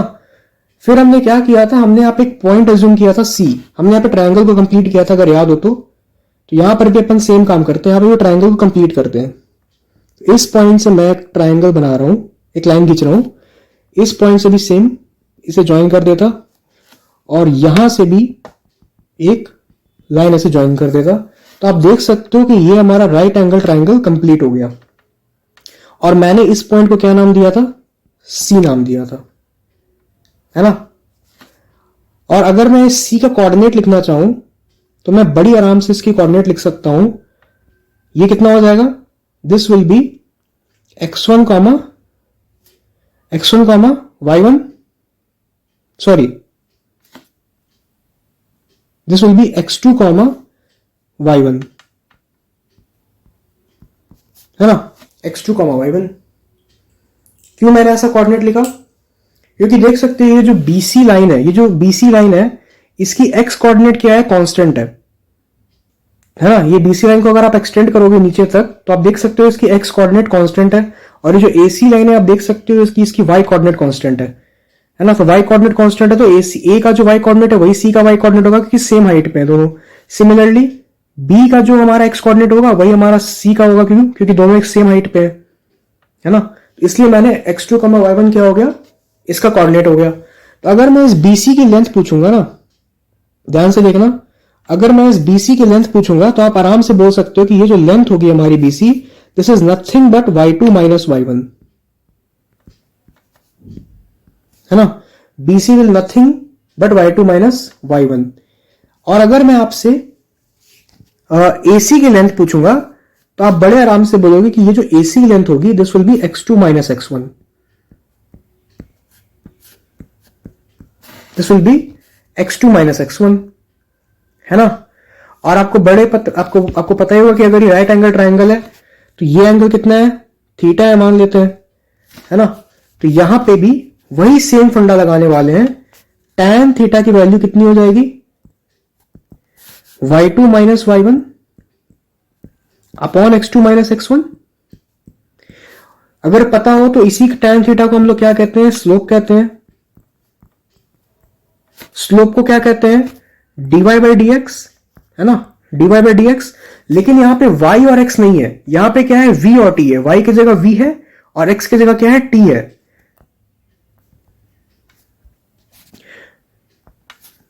ये है ना। और अगर तुम्हें पता है, बहुत अच्छे तरीके से तुम्हें पता है कि dv बाई dt को हम लोग क्या कहते हैं, इंस्टेंटेनियस एक्सलरेशन कहते हैं। ये इंपॉर्टेंट है, ठीक है।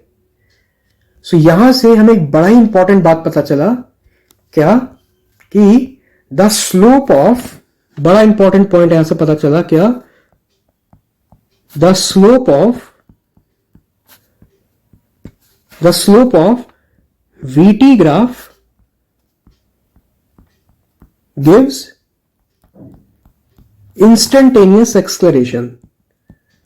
जैसा कि हम लोगों ने वहां पढ़ा था कि the slope of distance time graph xt graph gives instantaneous velocity, वैसे यहां पे क्या है, the slope of VT graph gives instantaneous acceleration. ठीक है, ये यहां पे हम लोगों ने पढ़ा कि the slope of VT graphs give instantaneous acceleration. यहां पे एक और चीज लिख लो, इफ द स्लोप ऑफ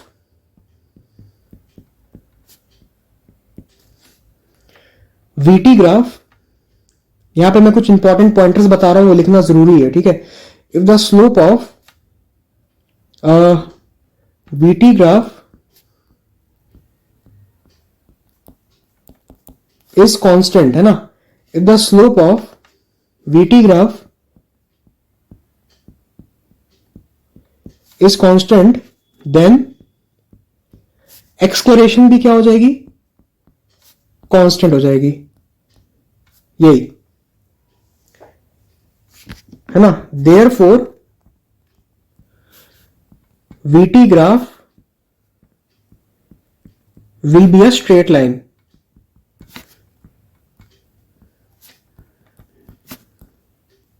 है ना, VT ग्राफ जब स्ट्रेट लाइन होगा तो उसकी स्लोप कांस्टेंट होगी, स्लोप कांस्टेंट होगी तो एक्सलरेशन भी कांस्टेंट होगा। ठीक है, तो ये होती है हमारी वेलोसिटी टाइम ग्राफ। जैसा कि अगर मैं एक एग्जांपल यहां पे दूं, है ना, अगर मैं यहां पे आपको एक एग्जांपल दूं, सो लेट्स से वही सेम जैसे अपन डिस्टेंस टाइम ग्राफ में किए थे, यहां पे भी वही करेंगे, कोई फर्क नहीं है। ठीक है, एक यहां पे एग्जांपल कुछ से समझो कि मान लेते हैं कि ये जो पार्टिकल है ना, ये पार्टिकल वेलोसिटी और टाइम ग्राफ है, ये पार्टिकल कुछ इस तरीके का मोशन फॉलो कर रहा है, इस तरीके का। ठीक है, तो मुझे ये बताओ कि इस पॉइंट पर, है ना, इस पॉइंट पर और इस पॉइंट पर एक्सलरेशन की वैल्यू क्या होगी, मतलब एक्सलरेशन की साइन क्या होगी, है ना। तो बहुत आसान है, आप बता सकते हो एक्सलरेशन की साइन कैसे हम लोग डिटरमाइन करते हैं, डिस्टेंस टाइम ग्राफ के जैसा। ए पॉइंट पे अगर मैं टेंजेंट ड्रॉ कर दूंगा कुछ इस तरीके से, ध्यान से देखना, ए पॉइंट पे अगर मैं कुछ इस तरीके से टेंजेंट ड्रॉ कर देता हूं, है ना, तो आप देख सकते हो कि ये जो टेंजेंट है ये पॉजिटिव एंगल बना रहा है ना, ये जो टेंजेंट है एक ऐसा एंगल बना रहा है, पॉजिटिव एंगल बना रहा है, एक्यूट एंगल बना रहा है ना। दैट मीन्स क्या, कि ए एक्सलरेशन वेक्टर एट ए क्या होगा हमारा, पॉजिटिव होगा। बी पॉइंट पे आओ, तो बी पॉइंट पे अगर मैं यहां से टेंजेंट ड्रॉ करूं तो यहां से दिख जाएगा तुम्हें कि acceleration at B will be how much, constant, क्योंकि स्लोप हमारी क्या है, 0 है, कांस्टेंट है। ठीक है, राइट। अच्छा, अगर मैं बात करूं एक्सलरेशन एट पॉइंट सी, तो तुम देख लो यहां पर भी अगर मैं यहां पे टेंजेंट बनाऊंगा तो इस बार जो टेंजेंट है वो ऑब्ट्यूज एंगल की तरफ जा रही है ना, तो इस बार क्या हो जाएगा हमारा, नेगेटिव हो जाएगा एक्सलरेशन। जैसा हम लोगों ने वेलोसिटी का साइन बनाया था ना डिस्टेंस टाइम ग्राफ में, सेम अपन कर रहे हैं एक्सेलरेशन टाइम ग्राफ में भी, ठीक है, राइट। सो ये होता है हमारा कंडीशन। वेलोसिटी टाइम ग्राफ से एक्सेलरेशन टाइम ग्राफ तक पहुंचना है, एक्सेलरेशन की अगर साइन बतानी है तो इस तरीके से अपन करते हैं, ठीक है ना, नाइस। तो अब जरा यहां पे एक और चीज समझो, ये तो समझ में आ गया इतना। अब यहां पे एक और चीज समझो, क्या समझो कि अगर, बहुत इंपॉर्टेंट कॉन्सेप्ट बताना चाह रहा हूं, ठीक है, बहुत इंपॉर्टेंट है, ध्यान से देखना, कुछ कुछ यहां पे इंपॉर्टेंट पॉइंट्स लिख लो। नंबर 1, एक्सटी ग्राफ का जो स्लोप होता है वो क्या देता है हमें, वेलोसिटी इंस्टेंटेनियस, है ना, इंस्टेंटेनियस वेलोसिटी या वेलोसिटी जो लिख लो, ठीक है, यहां पे इंस्टेंटेनियस लगा ही देता हूं। अच्छा, वीटी ग्राफ का जो स्लोप होता है वो हमें क्या देता है, ए इंस्टेंटेनियस, ठीक है। तीसरा लिखो, तीसरा ये लिखना है, ठीक है, तीसरा आपको ये लिखना होगा क्या, कि अगर हमारा एक्सक्लरेशन का वैल्यू 0 होता है, if A vector is equal to 0, है ना, देन वेलोसिटी इज कांस्टेंट।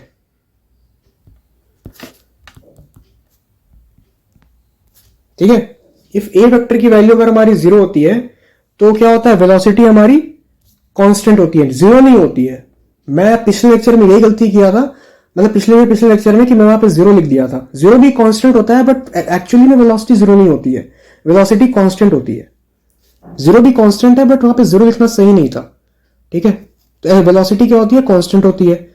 अच्छा, अगर हमारा फोर्थ, इफ एक्सक्लरेशन अगर कांस्टेंट है, तो ये तो मैंने बताया आपको, एक्सक्लरेशन अगर कांस्टेंट है, देन वीटी ग्राफ क्या बनेगा हमारा, एक स्ट्रेट लाइन बनेगा।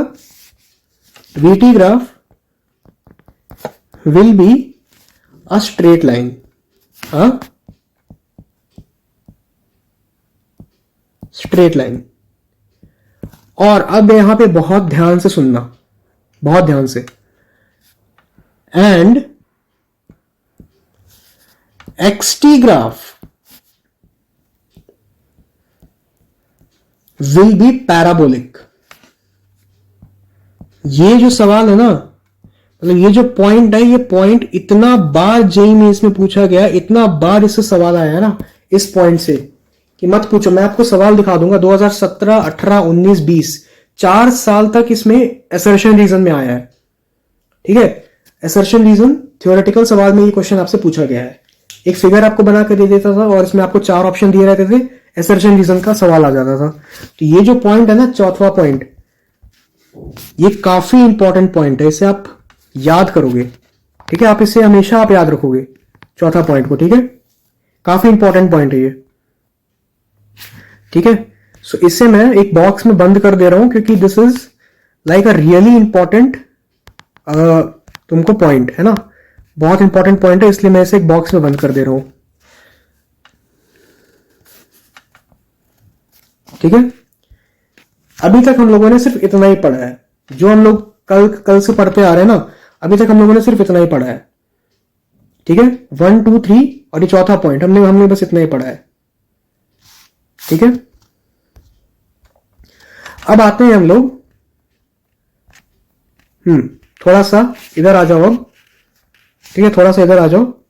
अब हम लोग जरा पढ़ते हैं direct relation of acceleration with displacement.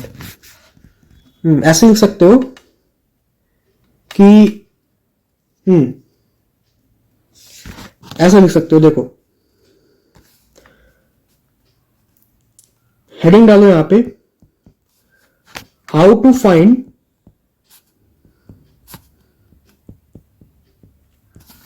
Find acceleration when xt graph is given।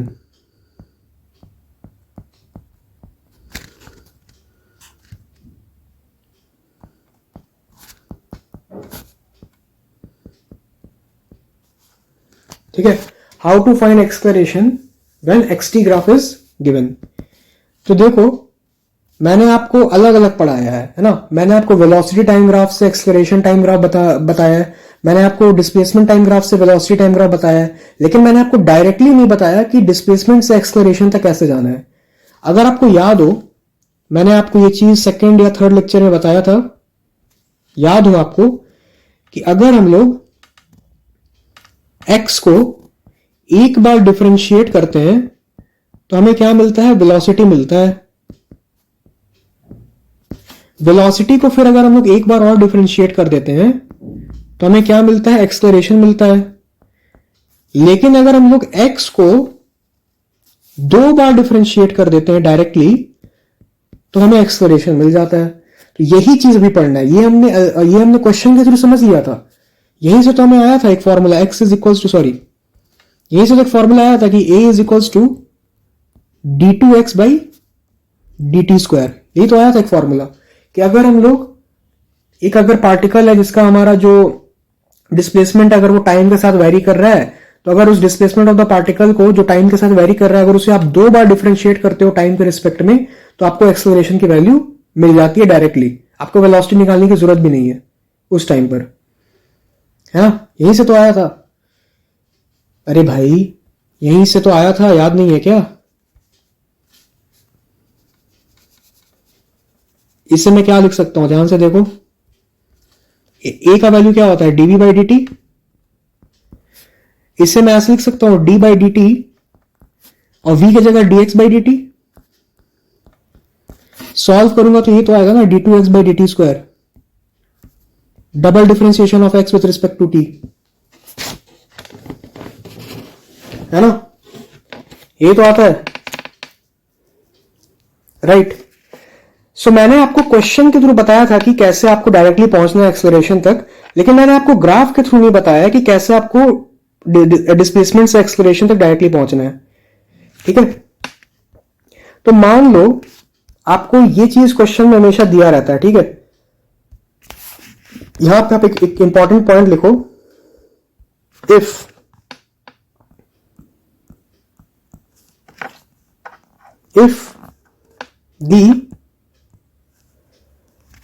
the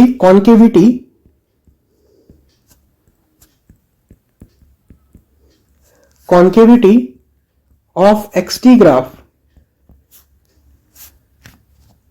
है ना, if the concavity of xt graph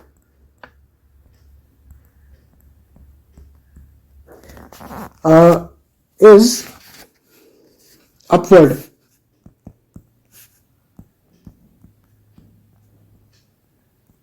is upward, upward के बगल में ब्रैकेट साइन करके ऐसा कर दो, ये सॉरी ऐसा नहीं, ऐसा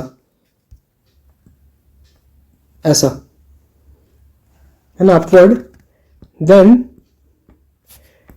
ए is positive and if concavity is downward, downward के बगल में ऐसा कर दो, देन ए इज नेगेटिव।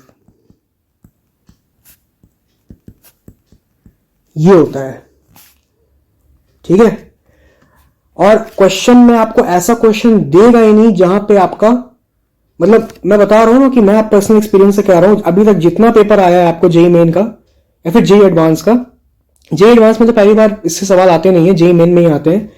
तो जेई मेन में जितना भी क्वेश्चन आया है ना, जिसमें आपको डायरेक्टली रिलेशन पूछ रहा है डिस्प्लेसमेंट टाइम ग्राफ का एक्सेलरेशन टाइम ग्राफ से, तो उसमें कभी भी आपको एक स्ट्रेट लाइन या कोई आपको अजीब सा कर्व नहीं दिया है।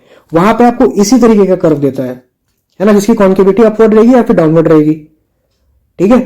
उसी तरीके का आपको कर्व मिलता है, ये बात आप याद रखना। क्योंकि देखो अगर वो किसी भी तरीके का कर्व दे देगा ना, तो फिर उसको इक्वेशन डिफाइन करना पड़ेगा, उसको एक फंक्शन देना पड़ेगा, फिर उस फंक्शन को अगर आप दो बार डिफरेंशिएट करोगे तो आपको पता चल जाएगा एक्सेलरेशन का वैल्यू, ठीक है। तो वो तो फिर ग्राफ का क्वेश्चन रहा नहीं, वो तो फिर आपका एक नॉर्मल क्वेश्चन रह गया एक्सेलरेशन का। So yes, this is the most important point, इसे भी आप नोट करके लिखोगे, है ना। और यहां पे एक और पॉइंट लिखो, सब इंपॉर्टेंट पॉइंट्स मैं आपके बाद बता देता हूं, ठीक है। If the sign of velocity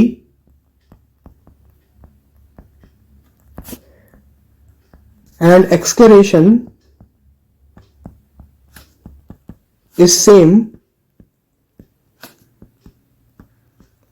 then particle speeds up. ठीक है, स्पीड्स अप कहने का ये मतलब है कि अगर किसी भी पार्टिकल की एक्सक्लरेशन और वेलोसिटी सेम डायरेक्शन में है तो उस पार्टिकल की जो स्पीड है वो बढ़ती है ना। जैसे कि मैंने आपको पहला क्वेश्चन जो करवाया था जिसमें आपने पार्टिकल को फेंका था तो उसमें एक्सक्लरेशन पीछे की तरफ लग रहा था तो ही वो फाइनली जाके रुका, है ना, बॉल आपका ग्राउंड पे जाके रुका। लेकिन अगर एक्सक्लरेशन ही आगे लगते जाता तो आपका बॉल कभी नहीं रुकता। जैसे गाड़ी के साथ होता है ना, गाड़ी अगर आप चलाते हो तो आप एक्सक्लरेट करते हो ना। एक्सक्लरेट क्यों करते हो? कि गाड़ी आपकी रुके नहीं, चलती रहे, है ना। लेकिन अगर आप एक्सक्लरेट नहीं करोगे तो गाड़ी आपकी रुक जाएगी, है ना, यानी स्पीड उसकी कम हो जाएगी गाड़ी की। ठीक है, तो यही होता है हमारा फंडा। नेक्स्ट पॉइंट में ऐसे लिख सकते हो, if the sign of acceleration and velocity is opposite, है ना, opposite, then speed down. Speed down या स्पीड डिक्रीजेस, दोनों में से कोई लिख सकते हो आप। ठीक है, सो ये होता है हमारा। तो जितना भी मैंने रेड से लिखा है ना सारे इंपॉर्टेंट पॉइंट्स है, जितना भी मैंने रेड से लिखा है सारे इंपॉर्टेंट पॉइंट्स है। ठीक है, इस तरीके से आप डायरेक्टली डिस्टेंस टाइम ग्राफ से एक्सक्लरेशन टाइम ग्राफ तक पहुंच सकते हो। जैसे कि एक एग्जांपल अगर हम लोग करें इसी के बेसिस पे ऊपर एक एग्जांपल करते हैं। सो लेट्स से कि मैंने आपको यहां पे एक डिस्प्लेसमेंट टाइम ग्राफ दे दिया बना के, this is x and this is t। मान लेते हैं कि जो हमारा पार्टिकल है वो कुछ हमारा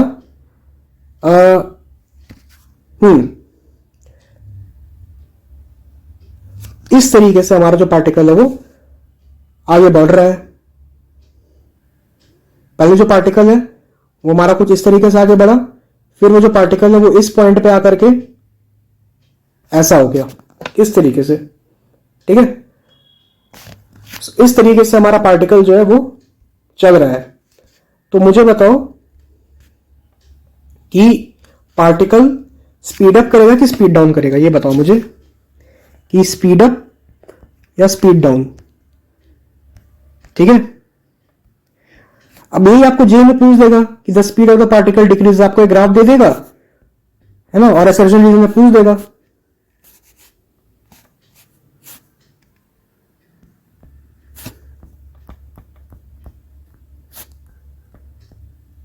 ठीक है, स्पीड अप और स्पीड डाउन। तो देखो हम लोग इस मोशन को डिफाइन कर देते हैं। ये पार्टिकल स्टार्ट किया ए से, ये गया बी तक और ये गया हमारा सी तक। अब ये क्वेश्चन कंप्लीट है। तो मुझे इस पूरे मोशन में बताओ ए टू बी, बी टू सी क्या हुआ है, स्पीड अप हुआ है कि स्पीड डाउन हुआ है ना। स्पीड अप और स्पीड डाउन बिटवीन, मतलब बिटवीन स्पीड अप और speed down in A to B and B to C। इसमें मेरे को बताओ कि पार्टिकल ने स्पीड अप किया कि स्पीड डाउन किया, A से B तक और B से C तक। तो मैंने आपको पहले ही बताया है कि स्पीड अप स्पीड डाउन के लिए आपको वेलोसिटी और एक्सलेरेशन दोनों का साइन चाहिए। तो देखो यहां पे अगर ध्यान से देखो तो AB में, है ना, AB में आप किसी भी पॉइंट पे वेलोसिटी अगर निकालनी है तो क्या करते हैं हम लोग, टेंजेंट बनाते हैं ना। पता ही होगा कि डिस्प्लेसमेंट टाइम ग्राफ में अगर वेलोसिटी निकालनी है तो क्या करते हैं, टेंजेंट बनाते हैं। तो ए से बी में किसी भी एक पॉइंट पे, कोई सी भी एक पॉइंट ले, ये वाली ये वाली ये वाली ये वाली, किसी भी एक पॉइंट में अगर आप टेंजेंट बनाते हो, है ना, मान लो आपने किसी भी एक पॉइंट पे ऐसे टेंजेंट बनाया तो वो जो टेंजेंट की वैल्यू है वो हमेशा आपको एक्यूट रहेगी, है ना। जो एंगल रहेगा वो हमेशा आपको क्या रहेगा, थीटा। तो theta will be less than 90। ये आपको पता है, आप देख सकते हो ना, किसी भी पॉइंट पे टेंजेंट बना लो, ठीक है, बी तक में। ये बी ऐसा नहीं है, ये बी थोड़ा सा ऊपर है, ठीक है। ये मत समझना कि बी पॉइंट एकदम ऐसा है, ये स्ट्रेट लाइन नहीं है बी पॉइंट। बी जो है वो थोड़ा सा ऐसा उठा हुआ है, इसे ऐसे मत समझ लेना, this is not like this, ठीक है। सो आप ऐसा कह सकते हो कि ए टू बी में ऐसे लिखना होता है, a to b, a to b में आपकी जो वेलोसिटी है वो क्या है, पॉजिटिव है, बढ़ रही है ना, क्योंकि स्लोप भी आपका पॉजिटिव है तो वेलोसिटी पॉजिटिव है, राइट। और एक्सलेरेशन की अगर हम लोग बात करते हैं, ए टू बी में अगर एक्सलेरेशन की बात करते हैं, तो मैंने आपको बोला कि अगर कॉन्केविटी डाउनवर्ड है तो एक्सलेरेशन क्या होता है हमारा, नेगेटिव होता है। डायरेक्टली आप देख के बता सकते हो डिस्टेंस टाइम ग्राफ में। अगर ग्राफ का कॉन्केविटी डाउनवर्ड है, ये देख सकते हो ना, ये कटोरा क्या है, नीचे है ना, ये कटोरा क्या है, नीचे है, तो आप आराम से देख के बता सकते हो कि यार इसकी कॉन्केविटी डाउनवर्ड है, तो जो हमारी एक्सलेरेशन होगी वो क्या होगी, नेगेटिव होगी। यानी ए टू बी में क्या होगा, स्पीड डाउन होगा। क्यों? क्योंकि वेलोसिटी और एक्सलेरेशन का दोनों का साइन अपोजिट है। ए टू बी में क्या होगा, स्पीड डाउन होगा, ठीक है ना।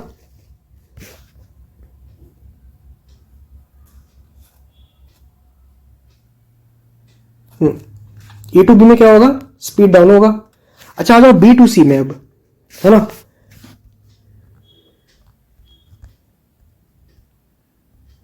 अब आ जाओ थोड़ा बी टू सी, ठीक है।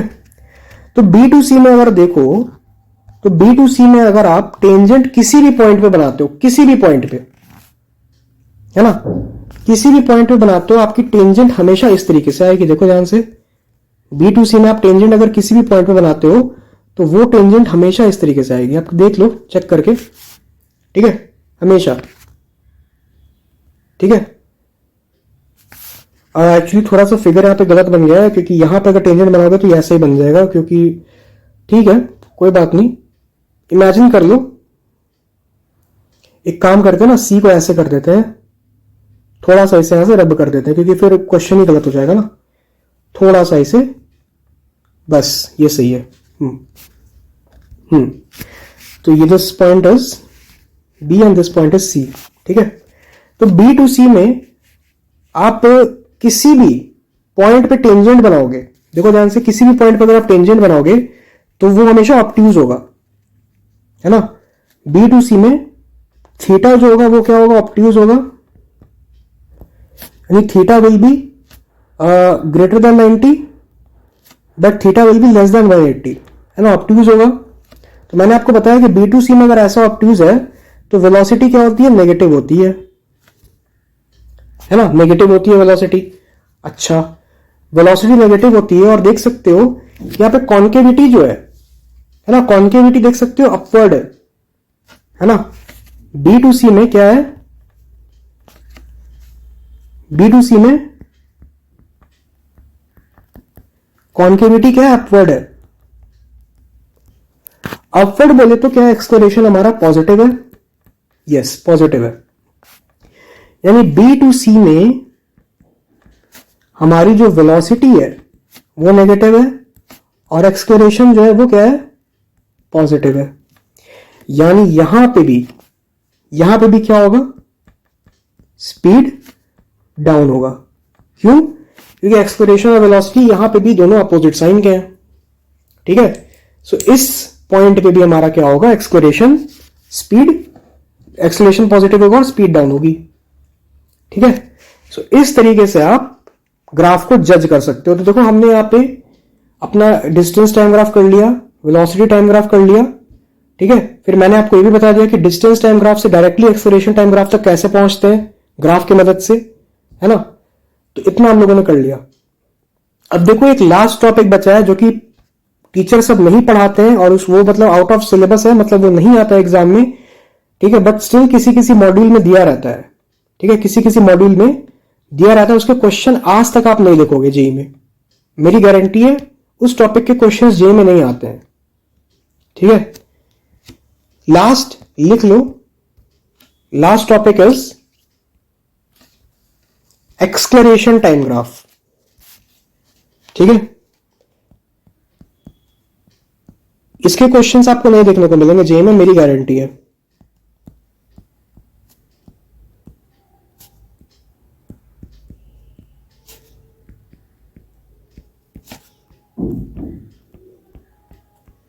एक्सक्लेरेशन टाइम ग्राफ, ठीक है। सो फिर से वही कंडीशन है, क्या कंडीशन है देखो, जहां पे मैं रफ एक बार बना दे रहा हूं, ज्यादा इसमें फोकस ना करो, ठीक है, क्योंकि नहीं आता है जेईई में, बस for the sort of giving knowledge मैं बता दे रहा हूं। यहाँ पे एक्सप्लोरेशन हो गया, यहाँ पे टाइम हो गया, मान लेते हैं पार्टिकल ऐसा हमारा डिस्टेंस चल रहा है, ऐसा, this point is a, this point is a, and this is a x1, y1, and this is b x2, y2। वही सेम काम करेंगे यहाँ पे भी। क्या करेंगे, यहां से एक लाइन ड्रॉ कर देंगे ऐसा, ट्राइंगल कंप्लीट, यहां से भी एक ऐसा लाइन ड्रॉ कर देंगे, और यहां से एक ट्राइंगल कंप्लीट कर देंगे, ठीक है।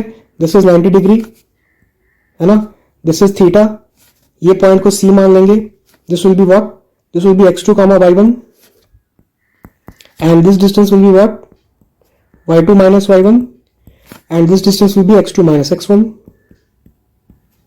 है ना। तो यहां पर भी सेम काम करते हैं, tan थीटा की वैल्यू क्या हो जाएगी, y2 minus y1 upon x2 minus x1, इसी को हम लोग कहते हैं क्या, स्लोप, इसी को कहते हैं हम लोग dy by dx। लेकिन यहाँ पे dy by dx नहीं लिखेंगे, क्यों, क्योंकि y की जगह यहाँ पे a है और x की जगह t है, और भैया देखो इसको जर्क कहते हैं, ठीक है, जर्क, ठीक है, जर्क। इसलिए ये जो चीज है ना, ये आउट ऑफ सिलेबस है। Slope of acceleration time graph हमें क्या देता है, जर्क देता है, ठीक है। Slope of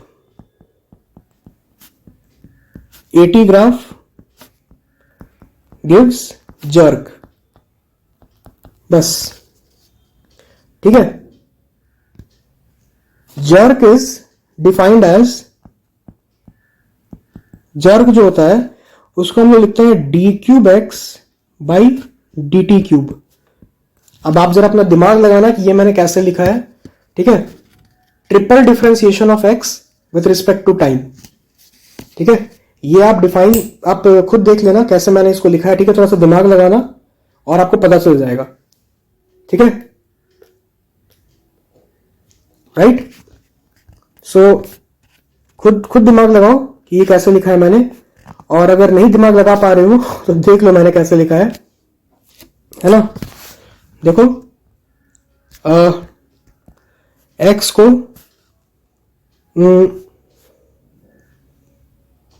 first time differentiate करोगे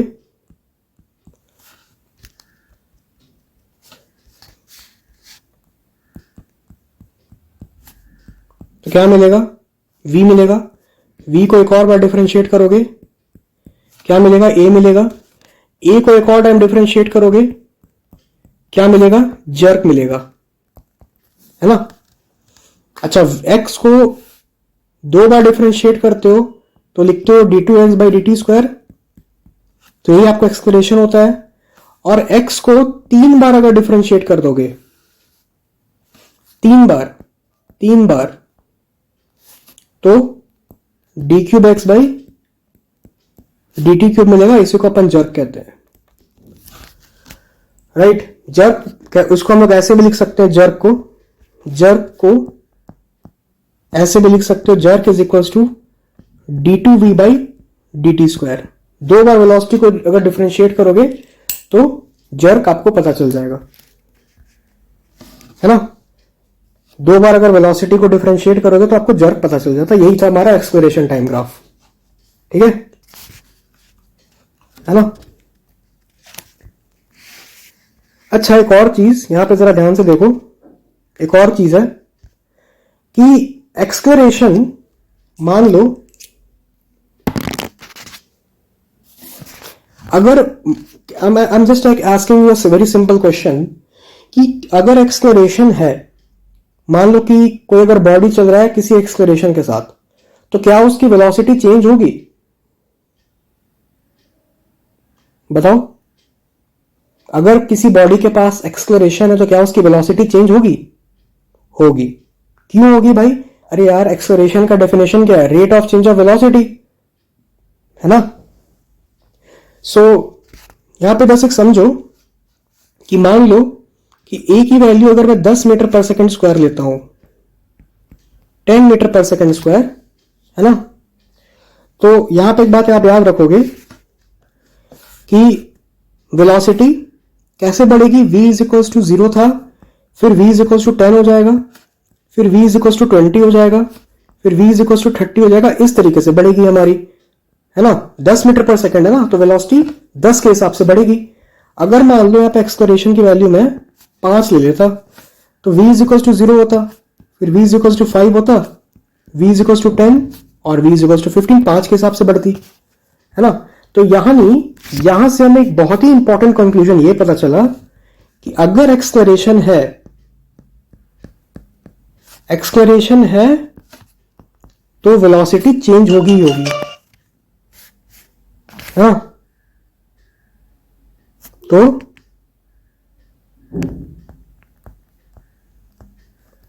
वेलोसिटी चेंज होगी ही होगी।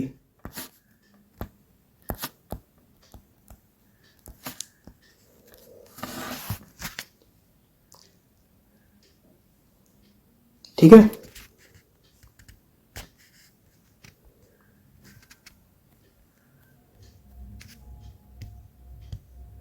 राइट, इस तरीके से, है ना।